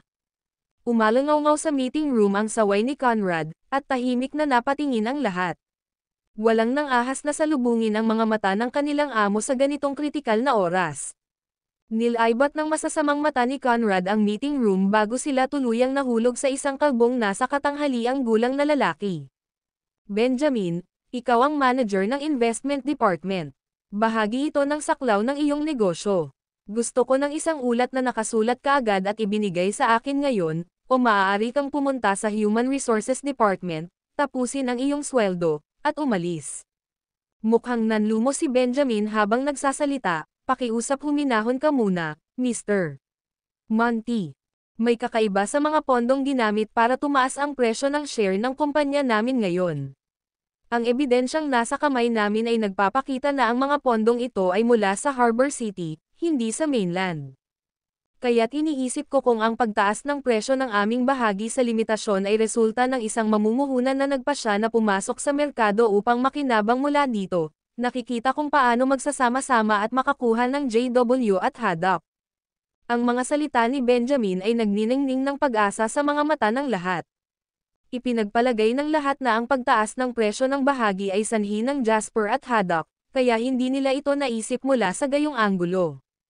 Kung totoo ang sinabi ni Benjamin, iba na talaga ang kalikasan ng bagay na iyon. Hindi mahalaga kung sino ang bumili ng mga bahaging iyon, hanggat hindi si Jasper. Kumunat ang noo ni Conrad at nag-isip ng malakas, not bad. Ito ay ganap na naiibang pananaw sa usapin. Magpatuloy. Nang makitang sinang-ayunan na niya ang kanyang iniisip, nakahinga si Benjamin ng maluwag at nagpatuloy sa pagsasalita, kung ganoon nga, mas mabuti ang sitwasyon. Sa kabila ng pagharap sa isang malakas na pagkuha, naniniwala ako na marami tayong magagawa. Kasalukuyan kang may hawak ng 40% ng shares ng kumpanya, Mr.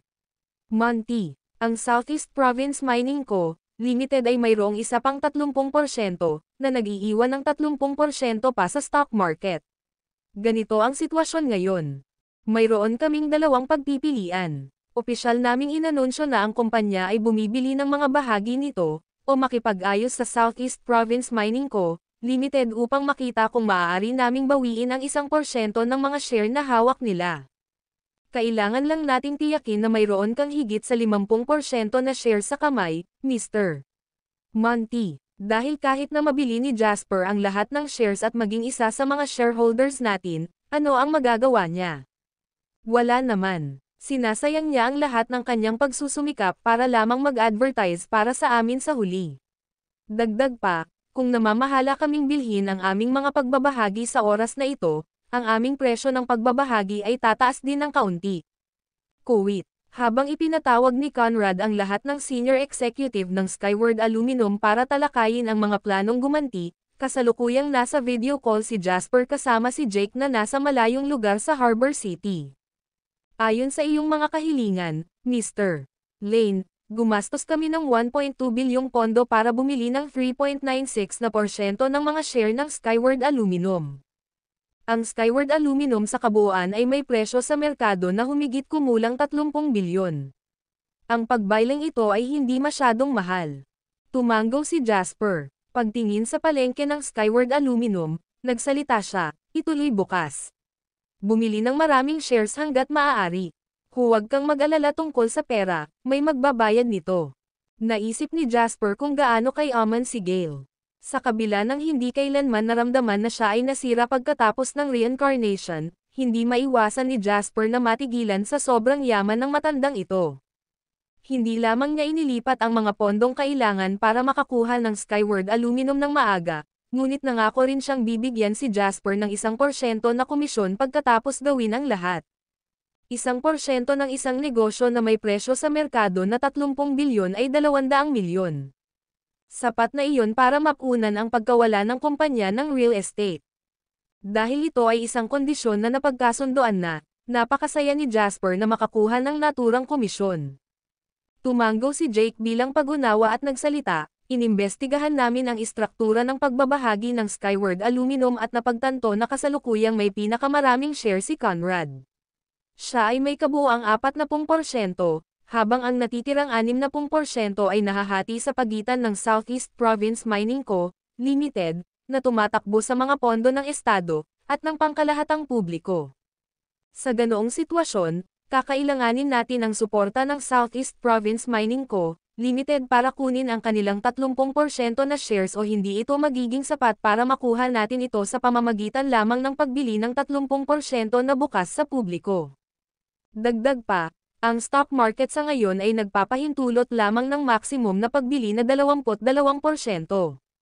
Ang natitirang 8% ay nasa kamay ng hindi mabilang na mga retailer kaya imposibleng bilhin ang lahat ng 30% ng shares. Tumanggo si Jasper, na-account ko na ito. Huwag kang mag-alala tungkol dito, tumutok ka lang sa share market sa tabi mo. Jake acknowledged, saying, yes, Mr. Lane, naiintindihan ko. Sabihin sa akin kung paano ang takbo ng pamumuhunan sa Harbor City Stock Market kung saan ako nag-invest sa iyo. Sa pangkalahatan, ang sitwasyon ngayon. Makalipas ang mahigit 1 oras, lumabas si Jasper sa study at nagtungo sa airport. Gabi na nang makilala niya si Henry sa airport. Tuwang-tuwang pumasok sa kotse ang lalaki at halos baliw na ngumisi kay Jasper. Hindi mo alam kung gaano kasaya na makita ang pagmumukha ng bastos na si Mitch. Yung eksenang nangyari, oh my God. Ang mga magazine ng chismis ng Harbor City ay nakakuha ng labis na pagsipa mula dito kaya't sila ay gumagawa lamang ng mga artikulo pagkatapos ng mga artikulo. Oh, pare, iyan ay ilang nakakatuwang mga artikulong isinulat nila. Magpapakasal pa ba sila? Kahit na pagkatapos mong maglabas ng balita na si Mitch ay nabuntis ng isa pang babae sa harap ng kanyang mapapangasawa. Nakangiting tanong ni Jasper. Napaawang ang labi ni Henry. Hindi naman ganoon kalaki. Ito ay kadalasang isang sinok para sa pamilya Langdon. Isa pa, hindi naman kayang gawin ng dalaga ang kahit ano kahit gustuhin niya. Isa itong marriage union sa pagitan ng dalawang pamilya, kaya nauuna ang benepisyo ng pamilya. Kakailanganin nilang magpakasal kahit anong mangyari. O walang hahayaang mamuhay dito ang pamilya ni Wallace at ng babae. Ngunit ang ilang mga sampal mula sa kanyang ama ay medyo garantisadong para kay Mitch, bagaman. Hahaha, damn it, I should have recorded the scene when it happened para mapanood ko ulit ito araw-araw at ma-relive ang moment na iyon. Nang biglang may naalala si Henry at napalingon kay Jasper. Oo, narinig kong may sinabi ang tatay ko tungkol sa pag-order ng pamilya Langdon ng malaking batch ng mga elektronikong gamit bago ako pumunta rito. Sa tingin ko plano nilang ipadala ito sa Southeast Province pagkatapos ng customs clearance. Yun siguro ang suporta nila sa Hanks family. Ano na ang mangyayari dito ngayon? Tanong ni Jasper. Ngumuso si Henry. Si tatay mismo ang maglilibot doon. Sinabi niya sa akin na huwag kang mag-alala. Kasama niya doon, ang pamilya Langdon ay hindi makakakuha ng kahit isang maliit na tipak mula sa Harbor City. Ang video na ito ay edited by Urban Storytelling. Kabanata 612. Kung ganoon ang kaso, maaari kong alisin muna ang isa sa kanila, pagkatapos. Ngumiti si Jasper at nagpadala ng mensahe kay Dawson. Sa simula pa lang, hindi nahanap ni Jasper o ni Dawson ang mga panlilinlang ng pamilya Hanks na nagkakahalaga ng kanilang atensyon. Sa kapangyarihang hawak nila ngayon, hindi mahirap na ganap na sirain ang pamilya Hanks. Ang pamilya Hanks ay naging matigas lang kapag nandyan si Conrad na sumusuporta sa kanila. Ngayong may problema ang pamilya Law sa Harbor City, maaaring magsimula kaagad ang plano ni na Jasper at Dawson. Pinapabalik mo ba ako sa hotel? Tanong ni Henry. May gagawin ka pa ba? Curious na tanong ni Jasper. Tumawa si Henry at winagaway ang kanyang telepono. May kilala akong mga dilag sa bawat lugar na napuntahan ko noon, kaya maaari ko silang kontakan anumang oras. Napangisi si Jasper. Sabi ng papa mo, malapit nang matapos ang playground project sa South Face River. Gusto niyang pangasiwaan mo ang mga pagtatapos. Iritadong sagot ni Henry, wala akong naiintindihan sa construction. Kung ano ang ginagawa ng mga manggagawa, sino ako, isang tagalabas, para itanong. Maaaring hindi mo kailangang bigyang pansin ang mga detalye ng konstruksyon, ngunit paano ang mga detalye ng kalidad, ang huling pagsusuri, at ang mga aspeto ng pananalapi. Kailangan mong malaman ang isang bagay. Hindi ba? Kung hindi, ikaw ang maghahirap kapag bumalik ka. Huwag mong sabihing hindi kita binalaan, ngunit tiyak na tatanungin ka ng iyong ama tungkol dito kapag nakabalik ka. Sigurado akong mas alam mo kaysa sa akin ang mga kahihinatnan kung hindi mo siya masasagot. Nagdilim ang ekspresyon ni Henry habang nagsasalita sa galit na tono, kinokontrol ng matandang ito ang bawat segundo ko rito. Fine, babalik na tayo sa hotel. Babasahin ko muna ang mga dokumento ng playground pagkatapos. Iniwan si Henry sa hotel, umuwi si Jasper. Bumalik si Dawson ng gabing iyon, ngunit may masayang ngiti sa kanyang mukha nang bumalik siya. Inilabas ni Dawson ang isang makapal na stack ng mga dokumento mula sa kanyang briefcase at ngumiti ng malawak kay Jasper. Tapos na. Binili namin ang lahat ng kanilang mga kontrata sa utang. Ito lamang ay sapat na upang durugan ang pamilyang Hanks. Kinuha ni Jasper ang makapal na stack ng mga dokumento. Ang mga papel na ito ang dahilan sa likod ng abalang araw ni Dawson. Ang pamilyang Hanks ay dati nang pumirma ng kabuoang 48 na negosyo sa pagbebenta. Nakahanap ako ng 38 sa kanila ngayon, at lahat ng ito sa ngayon. Ang natitirang 10 ay marahil ang mga tapat na kasosyo ng pamilyang Hanks, kaya hindi sila katumbas ng halaga na gumamit tayo ng ganoong kalaking pera para suhulan sila. Ang 38 negosyong nakipag-ayos ako ay umabot sa kabuoang 2.7 bilyong halaga ng kabayaran. At binili namin ang kanilang mga kontrata sa 2.4 bilyon. Thirst, at gumawa din tayo ng 300 milyon. Anong magandang negosyo? Ngumiti si Jasper. Ang pagdemanda lamang sa pamilyang Hanks ay magdudulot ng malaking halaga ng mga gastusin sa mga negosyong ito. Inaasahan na handa silang ibenta sa amin ang kanilang mga kontrata ng may diskwento. Ngayon maghihintay kami. Bukas, makakagawa na tayo ng paraan. Kuwait. Nang sumunod na araw, Tila may napansin ang pamilya Hanks dahil sinimulan nilang salakayin ang mga proyekto ng JW Real Estates ng may kabaliwan. Sa loob ng ilang araw, nawalan sila ng 200 milyong halaga ng Jasper. Walang pakialam si Jasper. Ito ay dahil ang paglunok sa pamilyang Hanks ay madaling masakop ang pagkawalang ito. Kasabay nito, walang tigil sa pagbili ng mga market share ng Skyward Aluminum. Kung mayroon man, ang pagbili ay nagpatuloy ng walang humpay. Gayunpaman, si Conrad ay isang may kakayahang tao. Hindi kasama ang unang araw nang siya ay nahuli, siya ay mabangis na lumalaban sa lahat ng mga sumunod na araw. Ang video na ito ay edited by Urban Storytelling. Kabanata 613. Gumastos si Jasper ng 4.8 bilyon para bumili ng 10% ng mga share ng Skyward Aluminum. Sa katotohanan, ang Skyward Aluminum ay may hindi hihigit sa isang presyo sa merkado na 30 bilyon. Ang tanging dahilan kung bakit nagkakahalaga ng 4.8 bilyon upang bumili ng 10% ng mga bahagi nito ay ang 1.8 bilyon ay ginugol sa acquisition premium. Sa madaling salita, nakinabang sila sa mga retail investor na nagpasyang tumalon sa bandwagon. Not that Jasper care, since ginagastos niya ang pera ni Gail. Masyadong maraming pera ang matandang iyon na hinding-hindi niya magugugol lahat, at walang masama kung pakan-abangan ang pangkalahatang publiko. Noong araw na iyon, dumating si Jasper sa Hanks residence kasama si Julian. Sa kabila ng matagal ng pakikipaglaban sa pamilya Hanks, ito pa rin ang unang pagkakataon na nakatapak si Jasper sa kanilang bahay. Sila ay isang mayamang pamilya, pagkatapos ng lahat, kaya ang buong parke ay pag-aari ng pamilya Hanks. Kung tungkol sa kanilang base, ang pamilyang Hanks ay napakahusay na inayos ang parke, na nasa tabi ng mga bundok at anyong tubig. Hindi masama. I'd say this entire park as a whole can be sold for 100 to 200 milyon, tumawa si Jasper at sinabi. Sino ang hinahanap ninyong dalawa? Isang matandang lalaki ang lumabas ng parke at nalilitong tanong kay Jasper. Ngumiti si Jasper. Tulungan akong ipaalam kay Sirius na narito ang kanyang pinagkakautangan upang kolektahin ang kanyang mga utang. Sandaling natigilan ang matanda bago nagsalita sa tensyonado na boses, anong kalokohan ang sinasabi mo? Umalis. Hindi ito lugar para maglokohan ka. Pakipasa po ng mensahe, sir. Kailangan mo lang sabihin sa kanya na ang pangalan ng pinagkakautangan ay Jasper. Gusto niya akong makita. Napakagalang ni Jasper sa matanda at hindi siya binigyan ng kahit anong saloobin.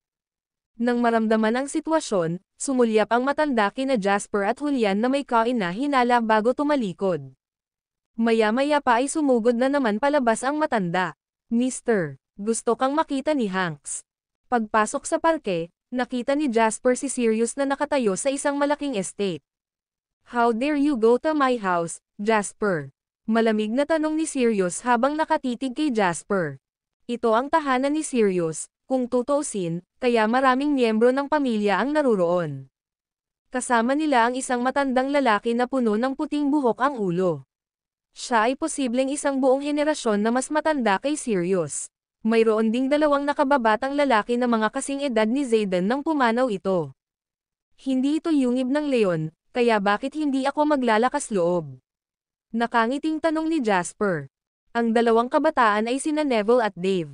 Sa pagitan ng dalawa, minsang nakipag-away si Neville kay Zayden para sa papel ng tagapagmana. Nang makita si Jasper, si Neville, na nagmamadaling magpakitang gilas sa harap ng kanyang pamilya, ay napangiti. Ikaw si Jasper, diba? First, I suggest you get your head out of your asterisks and stop acting like you're above all us. Alam mo ba kung nasaan ka? Nobody ka pa rin noong ang pamilya Hanks ay naging isa sa matataas na klase ng Southeast Province. Tumawa si Dave at sumang-ayon, sinabing, exactly. Grabe, Dad, itapon mo na lang itong ignorante na B***** gaya ng sinabi ko. Nakakasira siya ng mata. Hindi man lang nag-alis ng tingin si Jasper sa kanilang dalawa at mahinahong nagsalita, I thought Zayden was useless enough, pero hindi ko inaasahan na mas malala pa pala kayong dalawa. Ipinapaliwanag nito kung bakit si Zayden lamang mula sa kanyang henerasyon sa pamilya na nagawang gumawa ng maliit na pangalan para sa kanyang sarili. B***** ka. Anong sabi mo? Galit na galit si Dave. Malamig na tinitigan ni Neville si Jasper at nginisyan, mukhang isa ka lang mayabang na B***starred na gustong mamatay. Dahil doon, sumipol si Neville at isang malaking German Shepherd na umabot sa baywang ng isang nasa hustong gulang na ang nasagasaan. Umupo ito sa tabi ni Neville at pinandilatan ng mata si Jasper na estranghero. Kagatin ka ng aso ko hanggang mamatay. Ang video na ito ay edited by Urban Storytelling. Kabanata 614. Isa itong napakatalino na aso. Nang marinig ang sinabi ng amo nitong si Neville, tumahol ito ng 2 beses kay Jasper. Ang paningin ay ang lahat ng Hanks naruroon shortling. Napatingin ang lahat kay Jasper na parang may hinahanap na pulubi na nanghihingi ng mga scrap. Si Julian, na kanina pa nakatayo sa likod ni Jasper, ay humakbang para tumabi kay Jasper na may malamig na tingin. Napatingin ang lahat ng huminga ng malalim si Julian, na dumiretso sa kanyang kaibuturan. Nanlaki bigla ang mga mata ng lalaki nang ibukan niya ang kanyang bibig para sumigaw. Ito ay isang malakas na ungol na malalim, malakas, at lubhang dumadagandong.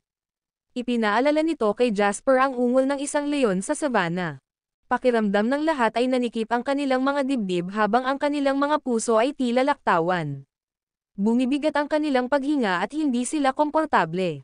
Samantala, ang mabangis na aso sa tabi ni Neville ay nagpakawala ng nakakaawang ungol. Ang kanyang buntot ay nanginginig sa pagitan ng kanyang mga binti nang magsimulang mabuo ang isang puddle ng likido sa pagitan ng kanyang hulihan na mga binti. Naiihi na nito ang sarili sa takot. Sinira ng eksenang iyon ang anumang dignidad ng pamilya Hanks. Ano sa tingin mo ang ginagawa mo, Jasper? Kaya't dinadala mo ang mga tao sa aking bahay upang igiit ang pangingibabaw ngayon. Pulang-pula ang mukha ni Neville habang nakatingala kay Jasper para sumigaw. Naramdaman niya ang pagnanasang sipain ang nakakahiyang asong ito hanggang mamatay. Ang isang aso ay palaging magiging isang aso. Fierce as it, aso lang pa rin, no? Nagsalita si Jasper na may banayad ng ngiti, at naramdaman ng lahat ng pamilyang Hanks na naruroon ang kulay ng kanilang mga mukha sa galit. Habang parang German Shepherd ang sinasabi niya, insulto talaga ito sa pamilya Hanks. Umungol si Neville, sino ang tinatawag mong aso dito? So kinikilala mo na. Kalmadong komento ni Jasper. King B***starred. Tama na. Sigaw ni Sirius para pigilan si Neville, pinandilatan ng mata ang binata na may galit sa mukha. Aniya, hindi mo ba naisip na nakagawa na tayo ng malaking katangahan? Manahimik ka, o dalhin mo ang iyong aso at lumabas ka. Naikuyom ni Neville ang kanyang panga. Naglalagablab ang apoy ng galit sa kanyang mga mata at ikinuyom niya ang kanyang mga kamao, nanlilisik ang galit kay Jasper. Gayunpaman, dahil nagsalita na si Sirius, nanatiling tahimik si Neville kahit na anong asar ang nararamdaman niya. Iyan ba ang pinunta mo ngayon, Jasper? Para takutin ang isang aso. Tumingin si Sirius kay Jasper at mahinahong nagsalita. Dahil doon, muling lumitaw ang mga ngiti sa mga mukha ng pamilya Hanks. Si Sirius ay mas may karanasan kaysa kay Neville, pagkatapos ng lahat. Isang pangungusap lang ang kailangan para masampal niya si Jasper sa mukha. Malaking ginhawa ito sa iba pang miyembro ng pamilya na labis na nagalit sa panunuyan ni Jasper kanina. Hindi na nag-aksaya ng oras si Jasper kay Sirius at kumaway ng kamay kay Julian. Agad na inilabas ni Julian ang ilang mga dokumento mula sa briefcase na daladala niya kung saan-saan at iniabot kay Sirius. Tumingin si Sirius kay Jasper nang may pagdududa bago tumingin sa mga papel. Ang isang pagtingin sa nilalaman ng mga dokumento ay sapat na upang matarante si Sirius. Nanlaki ang mga mata niya habang tinatitigan ang bawat salita sa mga papel, binabasa ito na para bang mali ang nabasa niya sa unang pagkakataon. Kasunod noon ay nanginginig ang kamay ni Sirius habang hawak ang mga papel. Naging mabigat ang kanyang paghinga. Ang eksena ay bumulaga sa mga miyembro ng pamilya Hanks. Sa isip-isip, tatanungin sana nila kung ano ang kasama ng mga dokumento at kung bakit ito naging sanhi ng pagkawala ng katinoan ni Sirius. Maya-maya, nagsalita na lang si Jasper. Tulad ng nakikita mo, Mr. Hanks, naparito ako ngayon upang kolektahin ang iyong mga utang. Tinitigan ni Neville si Jasper at nginisyan ang mga sinabi nito. Grabe ka na ba at nababaliw ka na? Sige. Tumahol ka ng 2 beses para sa akin, at kung ito ay ayon sa gusto ko, Baka 100 o 200 bucks na lang ang ibigay ko sa iyo. Ang video na ito ay edited by Urban Storytelling. Kabanata 615. Pumunta ka sa Hanks Residence para kunin ang mga utang natin. Kailan pa nagkautang ang pamilya ko sa iyo? Masakit bang tumahimik ka? Napalingon si Sirius para sumigaw kay Neville. Napasigaw si Neville, tumingin si Neville sa kanyang ama na may kahabag-habag na ekspresyon sa kanyang mukha at mukhang kakainin niya ang kanyang sarili ng buhay. Takot na takot, nagsalita si Neville na may nanginginig na boses, "Anak mo ako, tatay." Si Jasper ay isang outsider na pumupunta para ay bully tayo sa bahay natin, ano bang masama kung tumayo ako para sa pamilya natin? Sa sandaling iyon, napagtanto ng nag-iisang matandang lalaki sa silid na may mali kay Sirius at nakakunot ang noo na nagtanong, "Ano ang nangyayari, Sirius?" Huminga ng malalim si Sirius at tumangala sa matanda. Ito ay abiso ng paglabag sa kontrata, Tio Silas. Dahil doon, malamig na nilinga ni Sirius si Jasper. "Anong pakulo mo dito, Ham?" Kalmadong sagot ni Jasper, "Hindi ka rin naman masama. Gusto kong malaman kung paano mo nakuha ang iyong mga kamay sa napakaraming kontrata ng negosyo sa pagbebenta sa loob lamang ng 2 araw. Paano mo sila napayag na ilipat sa iyo ang mga karapatan sa kompensasyon sa kontrata?" Malamig na tanong ni Sirius. Dahil doon, nagbago ang ekspresyon ng lahat ng miyembro ng pamilyang Hanks. Ang pamilya Hanks ay kasalukuyang nasa isang malaking krisis dahil ang kanilang pangunahing haligi ng kita, ang mga order ng electronics, ay ninakaw mula sa kanila. Araw-araw ding nagkakagulo ang mga sales business na nilagdaan nila ng kontrata. Bilang mga miyembro ng pamilyang Hanks, alam nila na magiging katapusan ng pamilyang Hanks kung hindi nila ito magagawang matapang. Gayunpaman, dinala na ngayon ni Jasper ang mga kontratang iyon para kolektahin ang kanilang mga utang. Lahat, pati si Neville, ngayon ay tumingin kay Jasper na may ganap na sama ng loob. Wala silang ibang hinanggad kundi paghiwalayin si Jasper. Nabuo lamang ng Faith County ang merkado ng electronics nito pagkatapos pumirma ng kontrata sa pamilyang Hanks para sa 1 taon na halaga ng mga kalakal. Ang kontrata ay may kabuuang 1.5 milyon, na may advance na prepayment na 800,000. Sa sandaling lumabag ang alinmang partido sa kontrata, kinakailangan nilang bayaran ang pagkawala ng 2 beses sa halaga ng kontrata. Kaya, nagpasya akong bilhin ang kontratang iyon sa 1.3 milyong summer dollars. At ang parehong sumunod sa iba pang mga negosyo sa pagbebenta na pinirmahan mo. Walang dahilan para hindi nila kunin ang alok ko, lalo na kapag sila mismo ang bahala sa mga gastos para aidmande ka kung hindi man. Walang kwenta ang pagdrag ng utang sa forever, tama. Namutla si Sirius sa sinabi ni Jasper. Pagkatapos, malupit siyang tumawa. "Wow, napakagaling, Jasper. Napakagaling. Hindi ka ba natatakot na malugi ako at wala kang makukuha kahit 1 sentimo sa akin?" Nagkibit balikat si Jasper at mahinahong sumagot, "Nabangkarot ka man, sigurado akong may halaga pa rin ang mga ari-arian ng pamilya Hanks. Ituturing ko lang ito bilang pagpupulot ng mga scrap at pagtulong sa iyo na bayaran ang iyong mga utang sa may diskwentong presyo. Kahit ayaw mo, sigurado akong papayag ang korte. At saka, maging tapat tayo, kaya ko ang kaunting pera." Sinaman ng tingin ni Sirius si Jasper at lubos na nagalit. Ngunit gaano man siya kagalit, ang sitwasyon ay wala siyang ibang pagpipilian kundi ang sumuko. "Wala na ba talagang paraan para mapag-usapan natin ito, Jasper?" Nang marinig siya, hindi makapaniwalang tumingin si Neville at ang kanyang kapatid na si Dave kay Sirius. Hindi nila maintindihan kung bakit sumusuko ang kanilang ama kay Jasper. "Makipag-ayos. Ang mungkahi ko lang ay bayaran mo ang iyong mga utang sa lalong madaling panahon. Iyan ay 2.7 bilyon. Ang mga ordinaryong tao ay kayang mabuhay ng kanilang buong buhay sa 1 araw ng interes ng mag-isa," mahinahong wika ni Jasper. "Ano? 2.7 bilyon? Sigaw ni Neville. Nanlaki ang mga mata ni Dave na hindi makapaniwala. "Pare, halatang kinukulit niya lang tayo dito. Hindi tayo makakabuo ng ganoon kalaking halaga ng pera sa ganoong kaikling panahon kahit nalikidahin natin ang lahat ng ating mga ari-arian." Paliwanag ni Neville kay Sirius. Alam ni Neville ang kasalukuyang sitwasyon ng pamilya Hanks. Malaki ang nawala sa kanila mula noong South Face River Project, at ang kayamanan ng pamilya ay lumiit ng husto. Sa nakalipas na ilang araw, natalo sila pagkatapos ng mga pagkatalo mula sa pagkuha ng mga deal na hindi nakinabang sa kanila para lamang salakayin sina Jasper at Dawson. Not to mention na si Silva ay kumuha din ng halaga ng yaman ng pamilya at naglaho. So paano kung maraming asset ang pamilya natin?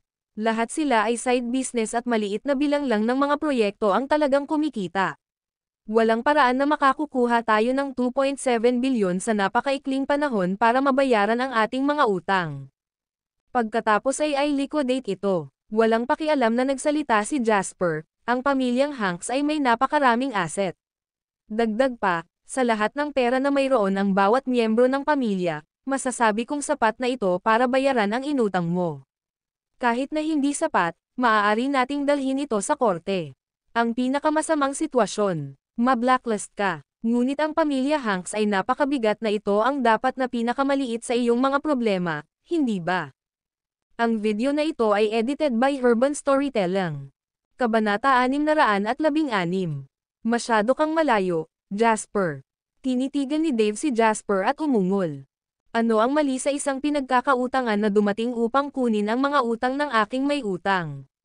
Paano ako lalayo? O sinasabi mo sa akin na 2.7 billion lang dapat ang ibigay ko sa'yo? Iyon ba? Curious na tanong ni Jasper. Wala kang mapapala sa pagdurog sa buong pamilya ng Hanks ng kaunti. Ang paggawa nito ay magpapahirap lamang sa sitwasyon, malungkot na wika ni Dave. Nakangiting sumagot si Jasper kay Dave ng mahinahon, kung gayon, paano mo imumungkahi na gawin ko ito? Babayaran ka namin ng 20 milyon sa isang taon hanggang sa mabayaran namin ang lahat. Iyon ang pinakamaraming magagawa namin.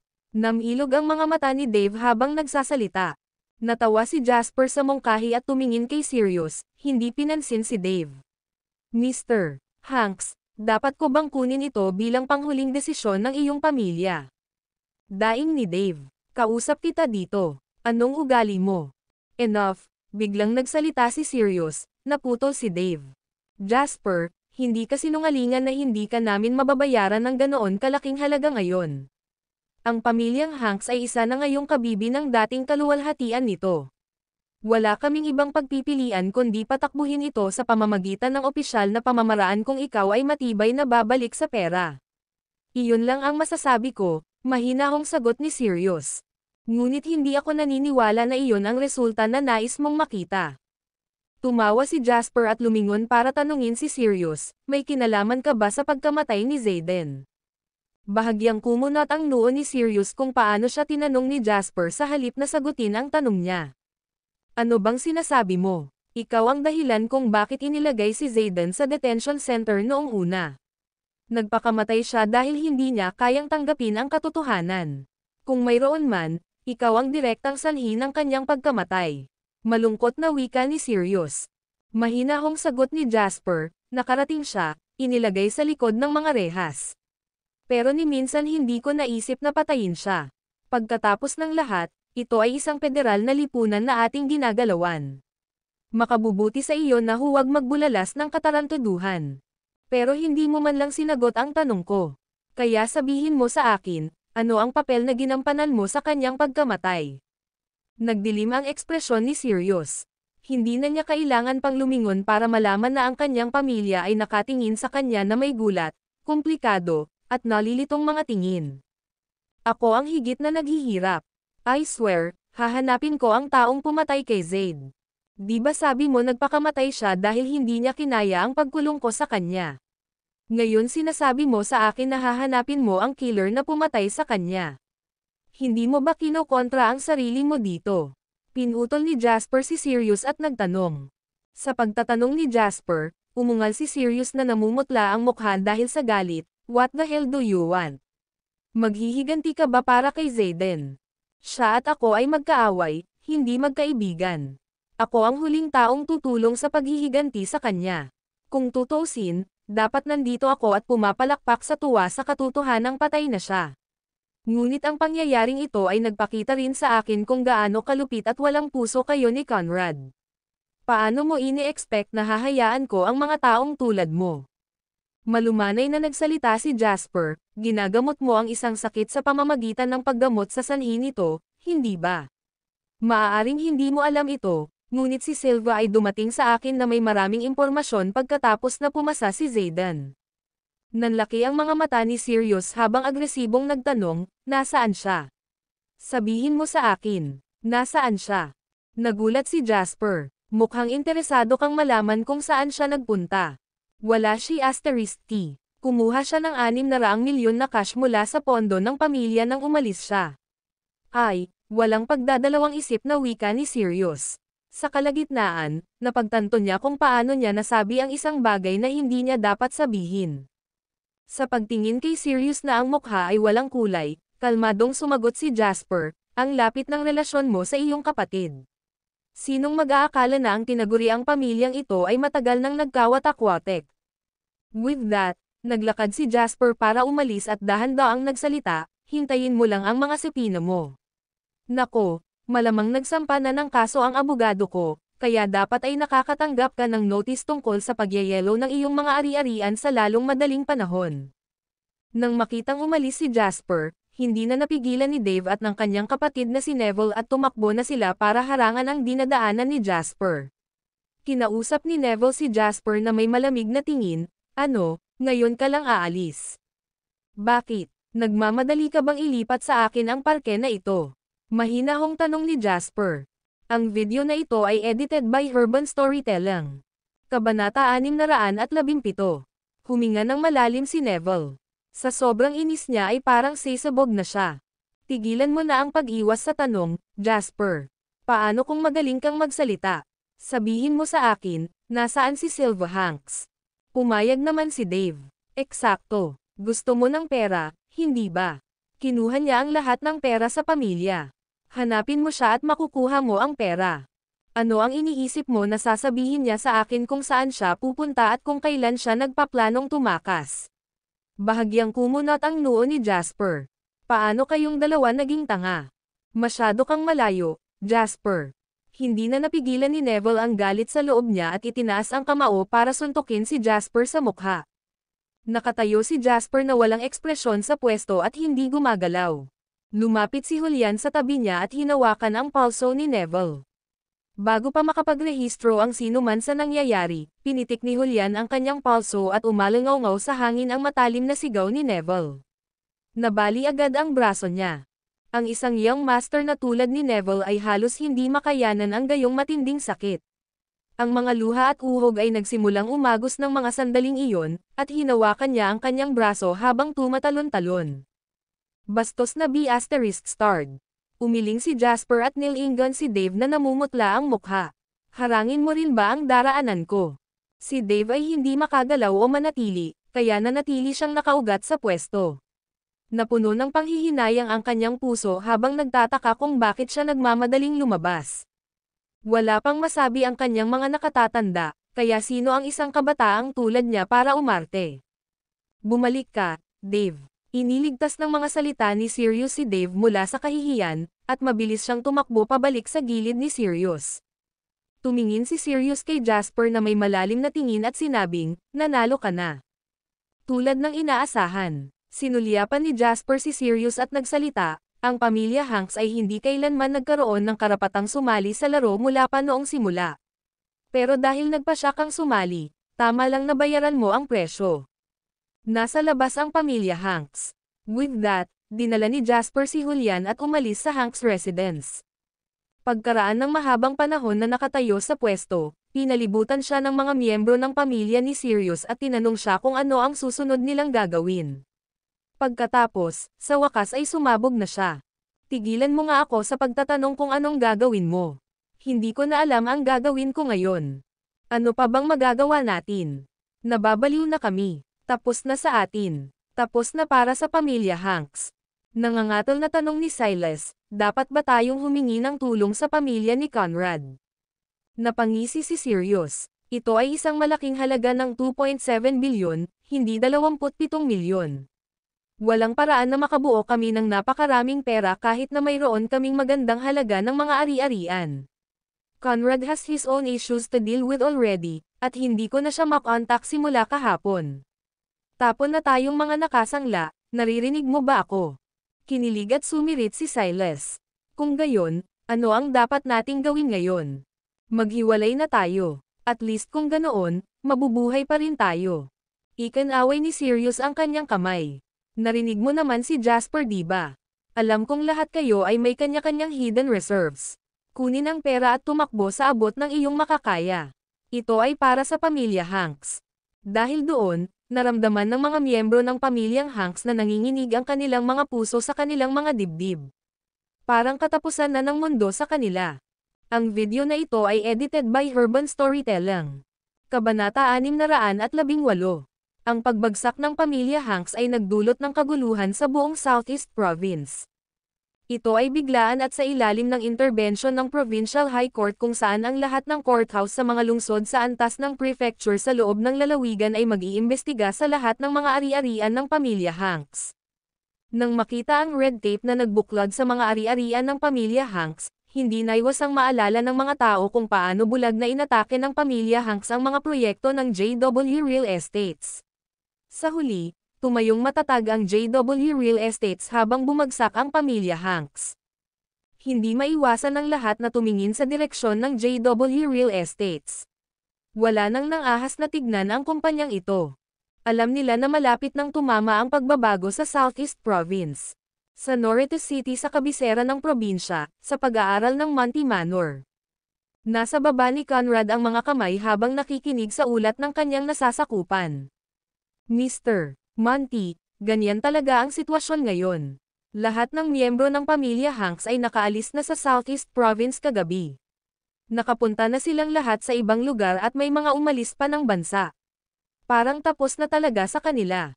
Hindi nabigla si Conrad, at walang bakas ng saya o galit sa kanyang mga mata.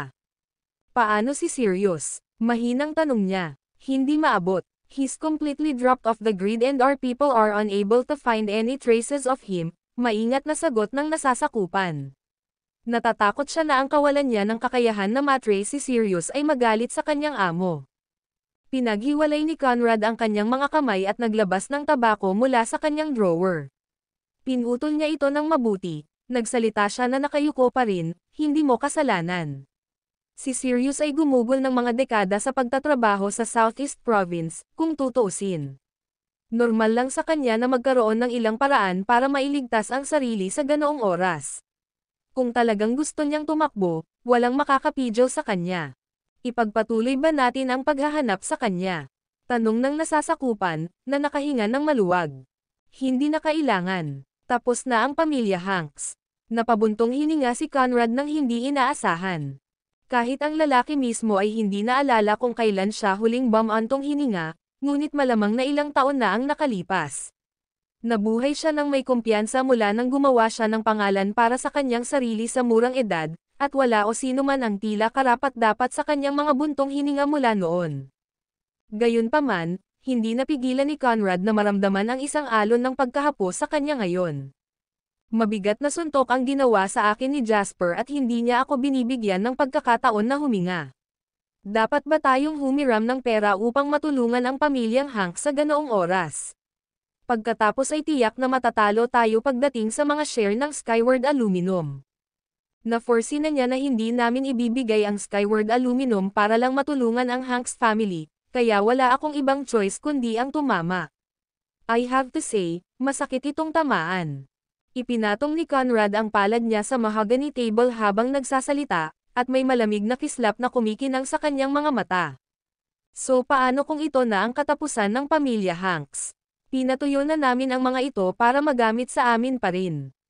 Kumusta ang pag-unlad ng Colin mula sa Southeast Province Mining Co., Limited? Bahagyang nagbago ang ekspresyon ng subordinate at tumingin sa ibaba, hindi naglakas loob na tingnan ang ekspresyon ni Conrad. Mahina siyang nagsalita, Mr. Monty, sinabi ni Colin na umalis siya sa Norte City para sa isang negosyo. Paglalakbay, ngunit nakita siya ng ating mga tauhan sa lungsod kahapon. Alam ng lalaking ito na may ibang partido din na humihingi ng suporta sa kanyang kumpanya sa pagmimina, kaya pumapayag lang siya kung sino ang magbabayad ng mas mataas na presyo.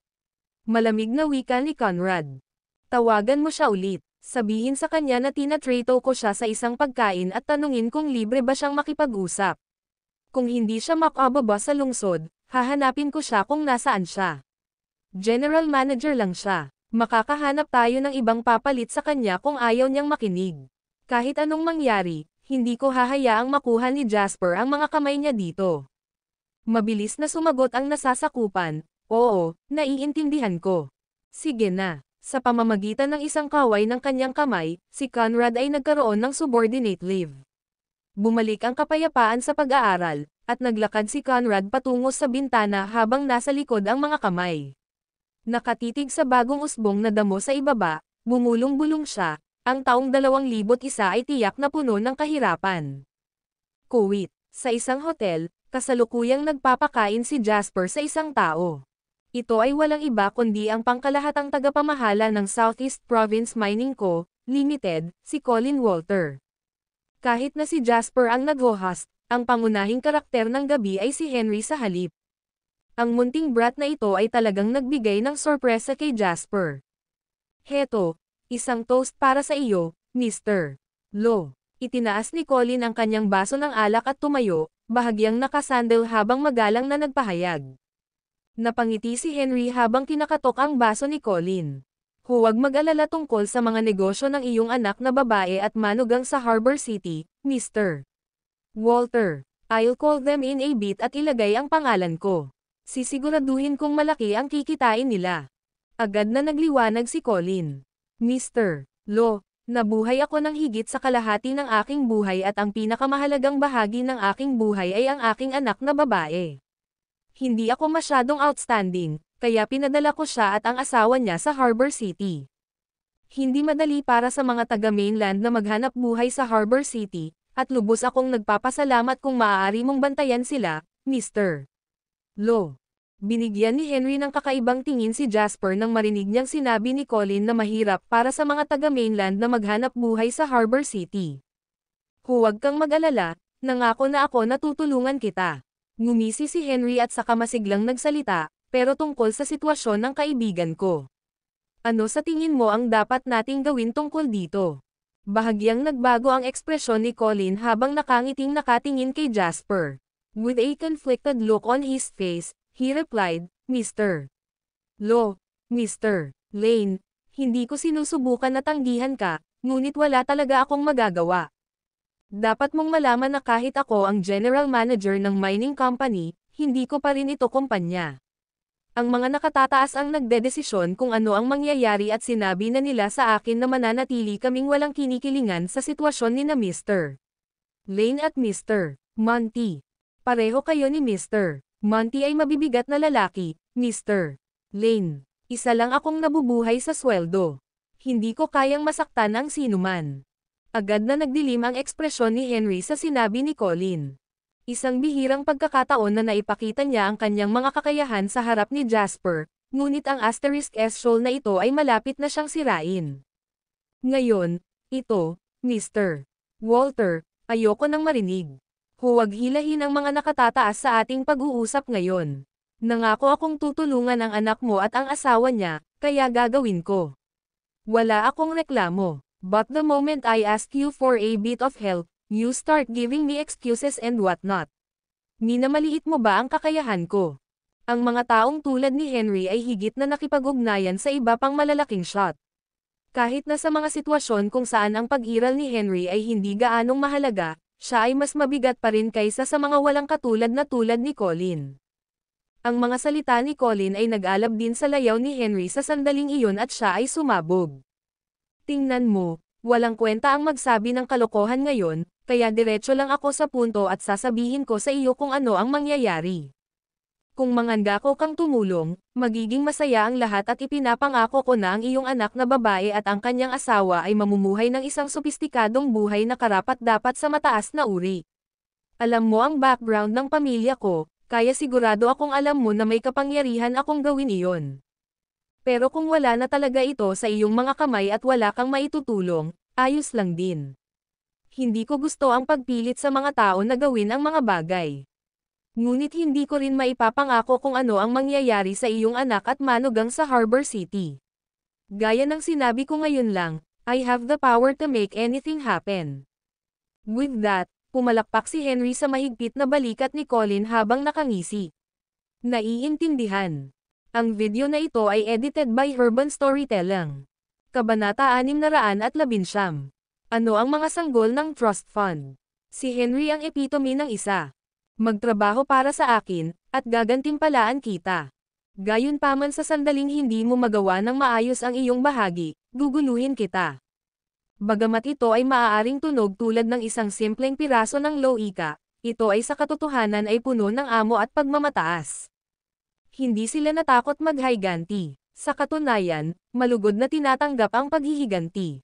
Sage na, mag-away tayo ha. Magpaligsahan tayo para makita kung sino ang may mas mabigat na magulang. Walang paraan na makakalaban ni Colin ang mga magulang ni Henry, kaya pagkatapos ng ilang sandali ng pagninilay-nilay, ngumiti siya ng mapait at sumagot, Mr. Lo, ano pa bang magagawa ko kundi makinig kapag nalinaw mo na? Sa wakas ay lumiwanag ang ekspresyon ni Henry habang tumatawa ng malakas. Ayan na tayo. Heto, halika Mr. Walter, uminom tayo. Samantalang ngayong gabi, huwag kang magmadaling bumalik, okay? Hayaan mo akong maghanda. Agad namang itinaas ni Colin ang baso at sumagot, next time, Mr. Lo, treat kita next time. Ang isyo ngayon ay ang paninindigan, di ba? Kaya kailangan kong bumalik at maghanda ng maaga. Hindi lang naman ako ang empleyado sa opisina kung tutuusin. Napaka-understand ni Henry at tumango. Oo naman. Gusto ko ang ugali mo sa trabaho, Mr. Walter. Pagkatapos kumain ng busog, pinaalis ni na Jasper at Henry si Colin. Mr. Lane, Mr. Lo, hindi na kailangang paalisan pa ako. Papasok na ako sa kotse, sabi ni Colin sa dalawa. Ngumiti si Jasper at inabot ang kamay para makipagkamay kay Colin. May iba pa akong gustong pag-usapan sa iyo, Mr. Walter. Pagkatapos ng hapunan, masasabi ni Colin na si Jasper ay isang taong pinahahalagahan ni Henry.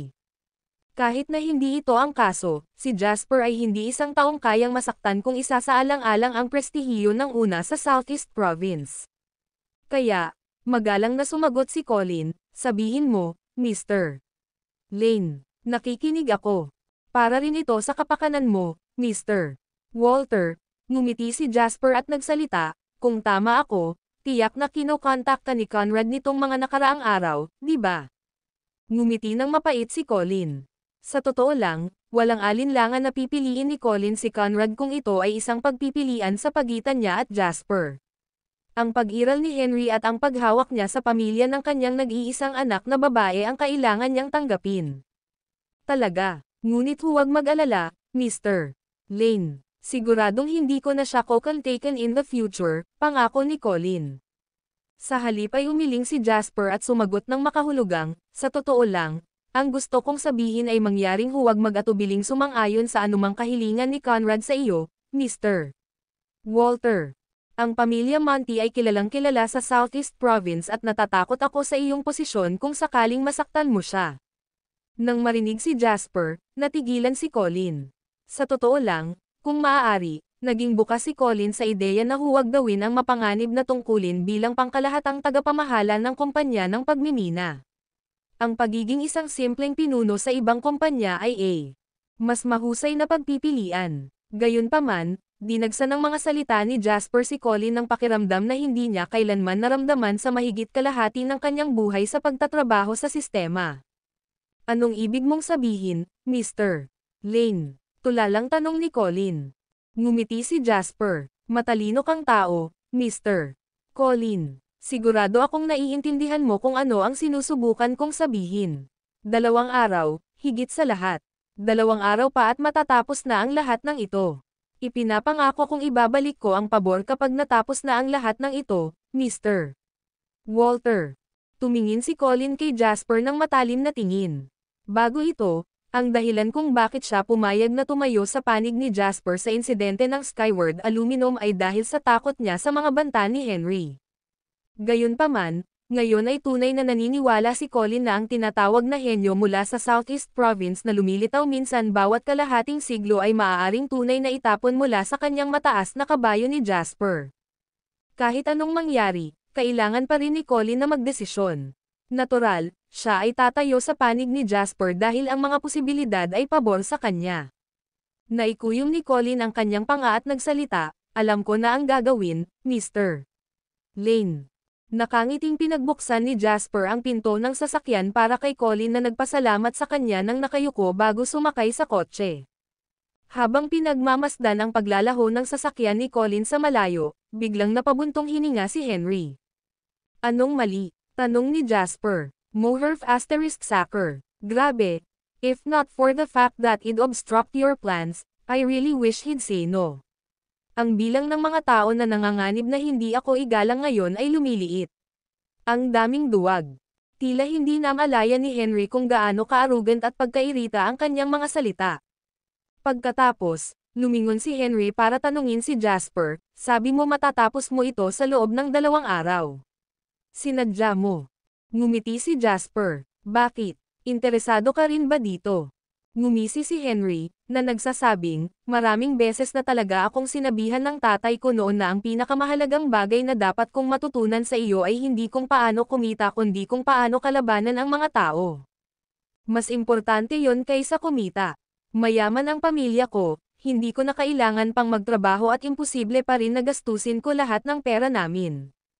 Hindi ko na kailangan na kumita pa. Pero iba ang kwento sa mga taong nakikipaglaban. Gusto kong maging number 1 young master sa Harbor City. Alam mo ba kung gaano ako kagaling yan? Walang pagkumbinsi si Jasper sa napakahusay na ambisyon ni Henry. Habang naglalakad siya papunta sa kanyang sasakyan, sinabi niya, nakabili na ako ng 15% ng shares ng Skyward Aluminum. Si Conrad ay nakikipag-away sa akin sa buong oras at bumili siya ng isa pang 5%. Ngayong mayroon na akong suporta mula sa Southeast Province Mining Co., Limited, ang 30% nila ay sa akin na. Iyon ay nag-iiwan ng parehong 45% sa parehong mga kamay ko at ni Conrad. Sa pagkakataong iyon, binuksan ni Jasper ang pinto at ibinalik ang tingin sa maliwanag na restaurant.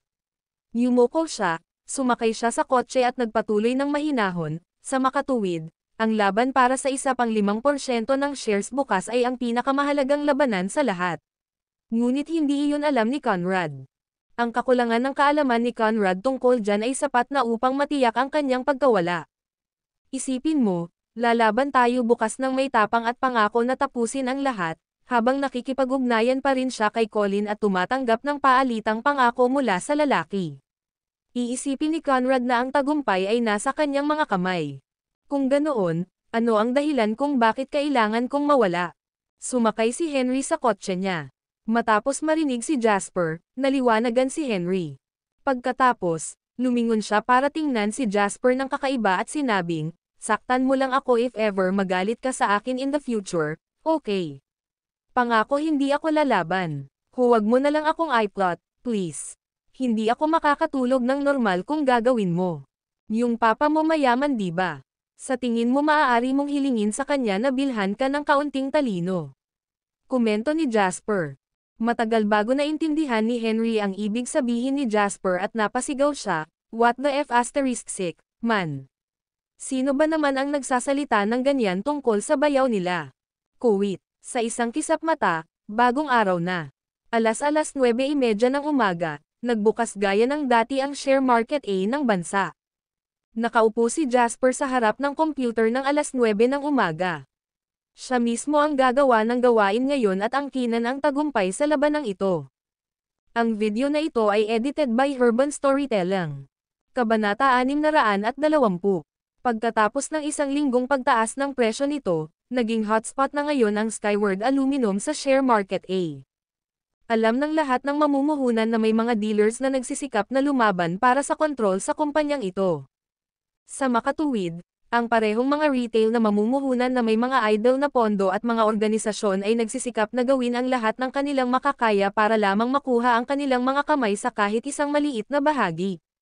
Sa totoo lang, nitong mga nakaraang araw, ang mga mamumuhunan na may mga bahagi sa Skyward Aluminum ay talagang kumita ng malaki. Si Jasper lamang ang naghulog ng higit sa 2 bilyong summer dollars, habang si Conrad ay naghulog ng 1.5 bilyon. Hindi ito pinansin ni Jasper, dahil ito ay lahat ng pera ni Gail, pagkatapos ng lahat. Noong umagang iyon, naglipat si Gail ng isa pang 1.5 bilyon para tulungan si Jasper. Talagang humanga si Jasper sa yaman ni Gale. Mas madali ang trabaho sa pagkakataong ito kumpara sa iba pang mga trade na ginawa niya sa stock markets noon. Ang kailangan lang niyang gawin ay bumili. Hindi naman niya pera iyon, kaya agad na binili ni Jasper ang lahat ng available na shares sa sandaling magbukas ang market na walang natitira. Ang naturang transaksyon ay agad na naging sanhi ng pagtaas ng presyo ng bahagi. Banal na T. Tataas ito sa limitasyon sa loob ng 5 minuto kung paano mo binibili ang mga share. Paano mo pinaplano na bumili ng 5% ng mga bahagi? Gulat na tanong ni Henry nang makita ang eksena sa pagdating niya. Ngumiti si Jasper. Mayroon akong mga paraan. Sa pamamagitan nito, kinansela ni Jasper ang lahat ng mga transaksyon na hindi pa nakumpirma sa backstage. Nagkaroon ng biglaang pagkabansot sa momentum ng pagbili. Sa sandaling iyon, ang mga retail investor na nagsasampa ng galit na galit ay agad na natigilan. Isang napakamahal na order ang kinansela. Nangangahulugan ba iyon na ang presyo ng bahagi ay umabot na sa pinakamataas nito? Sabay tawag ni Jasper kay Jake. Maaari mong ilabas ang balita ngayon. Pagkalipas ng ilang minuto, kumalat na parang apoy ang balita sa mga namumuhunan. Nakasundo ang JW Capital at Haddock Mining Group tungkol sa Skyward Aluminum. Napagpasyahan nilang kanselahin ang kanilang mga plano na magsama at kumuha ng Skyward Aluminum. Hindi na kailangan ng formal na pahayag para makaramdam ng pagkataranta ang mga namumuhunan. Agad nilang ibinenta ang lahat ng kanilang mga bahagi. Sa nakalipas na linggo, ang Skyward Aluminum ay tumaas na sa limitasyon ng 7 magkakasunod na beses at ang merkado ay nagsara bawat araw ng negosyo na ang mga presyo ay tumataas sa limitasyon. Ang sinumang may kaunting pakiramdam ng haka-haka ng stock ay malalaman na ang anumang solong bahagi ay maaaring tumaas ang presyo ng merkado ng 75% pagkatapos tumaas sa limitasyon ng 7 beses. Ang Skyward Aluminum na dating may market price na 30 bilyon ay papalapit na ngayon sa market price na 60 bilyon. Ito ay halos 2 beses sa halagang nasimulan. Isa itong himala, ngunit sa parehong oras, ang balitang ito ay natakot sa mga namumuhunan na huminahon sa gitna ng kaguluhan. Masyadong mataas ang presyo ng share ngayon. Ang isang pagpos sa isang pataas na kalakaran ay sinundan ng walang iba kundi isang mapaghiganting pagbaba. Dahil dito, ang lahat ng mamumuhunan ay nagsimulang magbenta ng kanilang mga pagbabahagi ng baliw. Maging ang ilang malalaking organisasyon sa loob ng bansa ay nagbenta rin ng kanilang mga share.